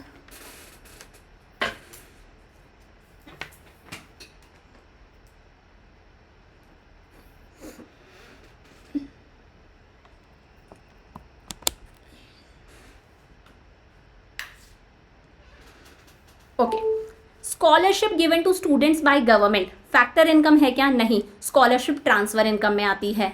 Air conditioner used by हाउस होल्ड कैपिटल गुड नहीं है, क्योंकि ये कंज्यूमर गुड है, ड्यूरेबल गुड की कैटेगरी में गया। Car used by a taxi, अगर a car used as a taxi, एक बंदा अपनी गाड़ी को एज अ टैक्सी यूज कर रहा है, कमाने के लिए यूज में ले रहा है, तो वो उसका कैपिटल गुड है, कंज्यूमर गुड नहीं है। Vegetables grown in a personal garden, अगर आप पर्सनल गार्डन में वेजिटेबल्स ग्रोन कर रहे हो तो वो एक नॉन मार्केटिंग एक्टिविटी है, पैसा कमाने की एक्टिविटी नहीं है, तो पहला वाला करेक्ट हो गया। समझ में आ गया? अगला है complete the table, table complete करनी है, तो देखो करके देखते हैं। वैल्यू ऑफ आउटपुट में से अगर हम इंटरमीडिएट कंजम्पशन को माइनस कर देंगे तो हमें क्या मिल जाएगा, वैल्यू एडेड। 2000 में से मैं क्या माइनस करूँ कि 2000 ही आ जाए, 0 माइनस कर दो, 2000 में से 0 गया तो 2000 आ जाएगा। Value of output minus intermediate consumption is value added. समझ में आ गया? ठीक है भाई, अब पहला निकालना है। वैल्यू ऑफ आउटपुट नहीं पता, इंटरमीडिएट कंजम्पशन 2000 है, वैल्यू एडेड 2000 है, तो सिंपल सी बात है 4000 में से अगर हम 2000 माइनस करेंगे तो 2000 आएगा। अगर आपको नहीं आता आप ऐसे भी कर सकते हो, x माइनस 2000, x ले लो, is equal to 2000। Intermediate consumption और वैल्यू एडेड गिवन है, तो x is equal to 2000 plus 2000 कितना आ गया 4000, ऐसे भी कर सकते हो, ठीक है। रिटेलर सेलर 4400 में से इंटरमीडिएट कंजम्पशन माइनस करा कि 400 आया, 4400 में से मैं क्या माइनस कर दूं कि 400 आ जाए, सिंपल सा है, 4000 माइनस कर दो, इजी पीजी, ठीक है। तो फर्स्ट वाले में तो 4000 आ रहा है, मतलब ये वाला कैंसिल हो गया, फर्स्ट वाले में 4000 आ रहा है। फिर सेकंड वाला गिवन नहीं है, थर्ड वाले में भी 4000 आ रहा है, ये थर्ड गिवन है, बच्चे कंफ्यूज हो जाएंगे, फर्स्ट सेकंड थर्ड कर देंगे, ये थर्ड वाला है 4000, तो फर्स्ट वाले में 4000 और थर्ड वाले में भी 4000, तो ये भी कैंसिल हो गया, फर्स्ट वाले में 4000 इसमें आ रहा है और थर्ड वाले में 4000 भी इसमें आ रहा है। आगे देखो टोटल करना है, तो 2000, 4000 और 4400 कितना हो गया, 4, 8, 9, 10, 10400, तो सेकंड वाले में आना चाहिए 10400, यहाँ आ रहा है 10400, और फोर्थ वाले में 2000, 2004, 4400, 4400 इसमें आ रहा है, मतलब बी करेक्ट हो गया। 4000 सेकंड वाले में कितना आया 10400, थर्ड वाले में 4000 और फोर्थ वाले में टोटल 4400। आसान सा क्वेश्चन था। अगला है, suppose only one good x is produced in the country, एक ही गुड एक्स प्रोड्यूस करा जा रहा है। Output of good x during year 2018 and 19 were 100 units and 110 units, ठीक है। 2018 और 2019 में क्वांटिटी गिवन है कितनी है 100 यूनिट्स और इधर है 110 यूनिट्स। मार्केट प्राइस भी दे रखी है दोनों साल की, पहले थी प्राइस 50 और अब है प्राइस 55। आपको निकालना है calculate the percentage change in real gross domestic product in the 2019 taking 2018 as the base year. ध्यान से पढ़ो, आपको निकालना है रियल ग्रॉस डोमेस्टिक प्रोडक्ट में कितना परसेंटेज चेंज आया। पहली बात तो नॉमिनल जीडीपी निकालना ही नहीं है, रियल जीडीपी निकालना है, और 2018 की प्राइस को आपको बेस ईयर के तौर पर लेकर चलना है। तो रियल जीडीपी निकाल दो, रियल जीडीपी फॉर्मूला क्या है, quantity into price, price constant. तो इसकी निकालो, कितना आएगा 5000, इसका निकालो, ऊपर वाले से ही मल्टीप्लाई करोगे, समझ में आ गया ना। क्वांटिटी तो नई वाली, प्राइस पुरानी वाली ही, तो ये आ गया 5500, समझ में आ गया रियल जीडीपी। ये बोल रहा है calculate the percentage change in real GDP, real GDP में कितना परसेंटेज चेंज आया। पहले रियल जीडीपी 5000 था, अब 5500 है, रियल जीडीपी में कितना परसेंट चेंज आया। तो percentage change in real GDP कैसे निकालेंगे, देखो जो चेंज आया वो ऊपर लिखो, पहले 5000 था अब 5500 हो गया, तो माइनस करो, 500 रुपये से चेंज आया, समझ में आया, माइनस कर दिया, 500 रुपये से चेंज आया। कभी भी परसेंटेज चेंज निकालते हैं तो नीचे हमेशा पुराना वाला ही आता है, तो नीचे 5000 ही आएगा, और परसेंटेज निकाल रहे हैं इंटू 100 आ गया, समझ में आया। चेंज ऊपर लिखा, नीचे पुराना वाला इंटू 100, कैंसिल हो गया, ये भी कैंसिल हो गया, 5 1 5, 5 2 10, 2 इंटू 10 कितना परसेंटेज चेंज आया 10%, मतलब रियल जीडीपी जो है वो 10% से बढ़ गया। 5000 का अगर आप 10% निकाल के देखोगे तो कितना आएगा 500 आएगा, तो 5000 में 500 प्लस करा तो आ रहा है ना 5500, मतलब सिंपल सा है कि रियल जीडीपी हमारा 10% से बढ़ गया। नेक्स्ट क्वेश्चन है, how should the following be treated in estimating the national income of a country. Valid reason भी देना है। Profit earned by foreign banks in India, देखो कुछ फॉरेन बैंक्स है, चाइना के, जापान के बैंक्स है, वो जो प्रॉफिट अर्न कर रहे हैं वो नेशनल इनकम में किस तरह से ट्रीट करेंगे। देखो profits earned by foreign bank in India हमारी डोमेस्टिक इनकम में तो आएगा, क्योंकि इंडिया के डोमेस्टिक टेरिटरी के अंदर अंदर फॉरेन बैंक्स वो प्रॉफिट कमा रहे हैं, डोमेस्टिक इनकम में तो वो आएगा, लेकिन नेशनल इनकम में नहीं आएगा। क्यों नहीं आएगा, क्योंकि फॉरेन बैंक्स प्रॉफिट्स अर्न कर रहे हैं, ये वो पैसा है जो हम बाहर वालों को दे रहे हैं, ये वो पैसा है जो बाहर के रेजिडेंट्स हमारे देश से कमा के लेकर जा रहे हैं। इंडिया के अंदर किसी फॉरेन बैंक की ब्रांच है, उसमें वो जो पैसा कमा रहे हैं, मतलब वो पैसा इंडिया से कमा के लेकर जा रहे हैं ना, तो ये क्या है net factor income to abroad. याद करो जब हम निकालते हैं, सॉरी ये है फैक्टर इनकम टू अब्रॉड, जब हम NFIA निकालते हैं तो इसका फॉर्मूला क्या होता है, फैक्टर इनकम फ्रॉम अब्रॉड में से माइनस करते हैं हम factor income to abroad, FIFA minus FITA होता है। फैक्टर इनकम फ्रॉम अब्रॉड का मतलब है हमारे रेजिडेंट्स जो दुनिया के दूसरे देशों से कमा के ला रहे हैं, ठीक है, सपोज 500 है, और फैक्टर इनकम टू अब्रॉड का मतलब है बाहर वाले लोग जो हमारे देश से कमा के लेकर जा रहे हैं उसे माइनस कर दो, 300 है मान लो, तो ये 200 क्या आएगा net factor income from abroad. National निकालने के लिए हम NFIA प्लस करते हैं, कैसे निकालते हैं, फीफा माइनस फीटा, तो फीफा को तो प्लस करते हैं लेकिन फीटा को माइनस करते हैं ना, ये फीटा ही है, ये है फैक्टर इनकम टू अब्रॉड, कि बाहर के बैंक्स हमारे देश से कमा के लेकर जा रहे हैं, तो FITA factor income to abroad को हम क्या करते हैं, माइनस करते हैं। तो ये नेशनल इनकम में एक नेगेटिव कंपोनेंट की तरह आ रहा है, क्योंकि ये क्या है, फैक्टर इनकम टू अब्रॉड, ठीक है। And FIA net factor income from abroad कैसे निकालते हैं, factor income from abroad FIFA minus factor income to abroad. ये फीटा है जो बाहर वाले लोग हमारे देश से कमा के लेकर जा रहे हैं, ये क्या होता है, माइनस। समझ में आया। Expenditure on upgradation of fixed asset by a firm, एक फर्म है जो किसी फिक्स्ड असेट को अपग्रेड कर रही है, एक लैंड रखा हुआ था उस पर बिल्डिंग कंस्ट्रक्ट करा दी, अपग्रेडेशन ही है। तो ये तो क्या है, एक इन्वेस्टमेंट है, यानी कि कैपिटल फॉर्मेशन है। और ये हम लोगों ने पढ़ा भी एक्सपेंडिचर मेथड में कि बिजनेस की फिक्स्ड इन्वेस्टमेंट को हम ऐड करते हैं, है ना। बिजनेस की फिक्स्ड इन्वेस्टमेंट है, हम लोगों ने देखा है एक्सपेंडिचर मेथड हमने इतनी बार लगाया है, तब हम लोगों ने देखा है ना, देखो दिखाती हूँ एक्सपेंडिचर मेथड के अंदर फिक्स्ड इन्वेस्टमेंट को हम प्लस करते हैं ना। तो अगर कोई अपग्रेडेशन हुई है यानी कि वो क्या है, इन्वेस्टमेंट है, इसे हम क्या करेंगे, प्लस करेंगे। So it is included in national income because it is a part of capital formation, यानी कि इन्वेस्टमेंट। फिर है हमें निकालनी है डोमेस्टिक इनकम। डोमेस्टिक इनकम को हम डिनोट करते हैं NDP एट FC से, 3 नंबर का है, तो NDP एट FC। और इन्फॉर्मेशन देखते हैं कौन से मेथड की है, रेंट रॉयल्टी वगैरह लिखा है, तो इन्फॉर्मेशन कौन से मेथड की है, इनकम मेथड की है। और इनकम मेथड से भी हमें NDP एट FC ही मिलता है। इनकम मेथड से हमें क्या मिलता है, NDP एट FC। और इस क्वेश्चन में हमें डोमेस्टिक इनकम निकालनी है, यानी कि NDP एट FC ही निकालना है, कोई कन्वर्जन नहीं है। तो कैसे करेंगे, सबसे पहला आता है compensation of employees plus, second क्या लेते हैं हम, ऑपरेटिंग सरप्लस, और लास्ट हम लोग क्या लेते हैं, मिक्स्ड इनकम। यही 3 चीज़ें हैं।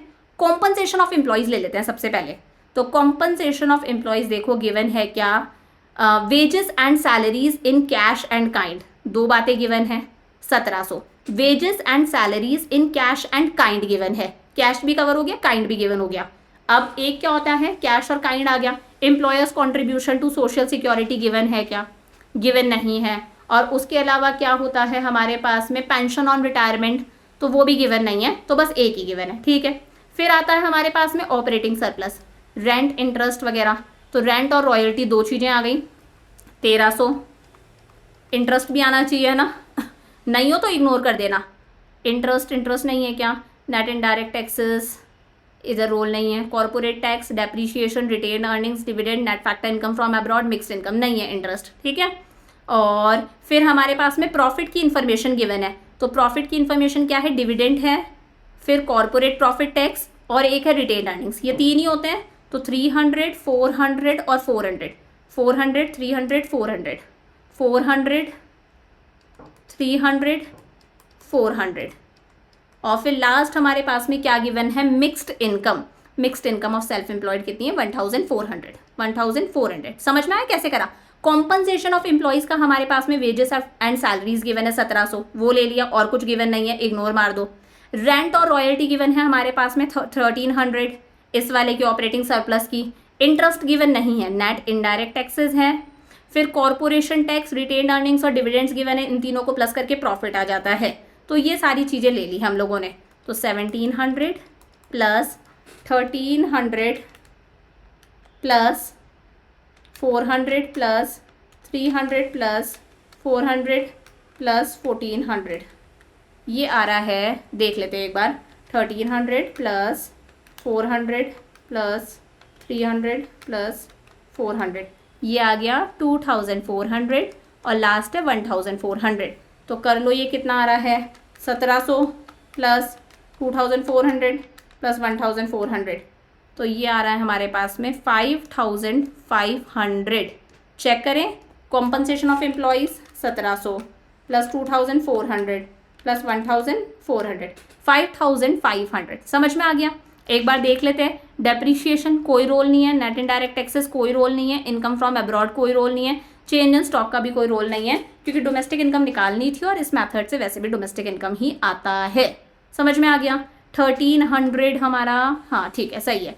तो ये देख लिया हम लोगों ने कितना हो रहा था, एक बार क्रॉस चेक कर लेना प्लीज़ बच्चों।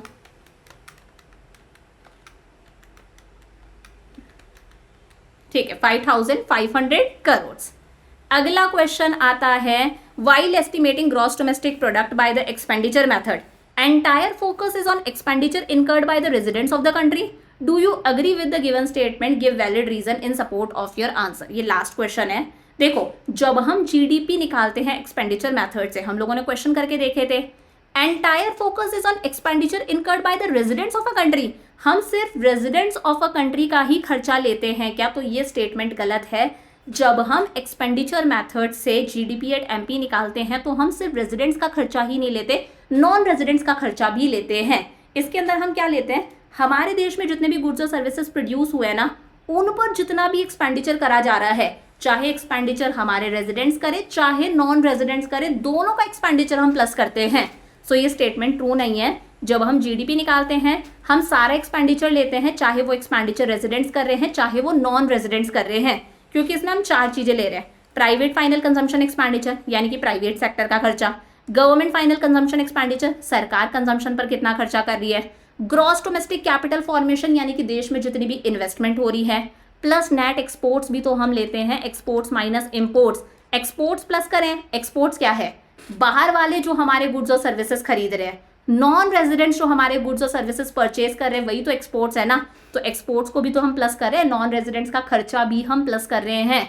तो सारी चीजें आएंगी इसके अंदर. सिर्फ रेजिडेंट्स का खर्चा नहीं होता, नॉन रेजिडेंट्स का खर्चा भी होता है, जो नेट एक्सपोर्ट्स में आ गया. प्राइवेट फाइनल कंजम्पशन एक्सपेंडिचर हमें पता है कैसे निकलता है. Final consumption expenditure bye house holds plus final consumption expenditure bye non profit private institutions, जैसे मंदिर वगैरह. गवर्नमेंट का खर्चा हो गया. ग्रॉस डोमेस्टिक कैपिटल फॉर्मेशन कैसे निकालते हैं? Fixed capital formation plus change in stock. Fixed capital formation में हम बिजनेस की फिक्स्ड इन्वेस्टमेंट भी लेते हैं, हम गवर्नमेंट यानी कि पब्लिक की फिक्स्ड इन्वेस्टमेंट भी लेते हैं, और इसके अंदर हम रेजिडेंशियल कंस्ट्रक्शन जो होते हैं, हाउस होल्ड सेक्टर जो घर वगैरह बनवाते हैं, वो भी इंक्लूड करते हैं, क्योंकि वो भी फिक्स्ड इन्वेस्टमेंट है. चेंज इन स्टॉक कैसे निकालते हैं हम लोग? Closing stock minus opening stock, ऐसे ही. और नेट एक्सपोर्ट्स कैसे निकालते हैं? Export minus import. समझ में आ गया? तो ये हम लोगों ने कर दिए हमारी यूनिट 1 के मोस्ट रिपीटेड क्वेश्चंस.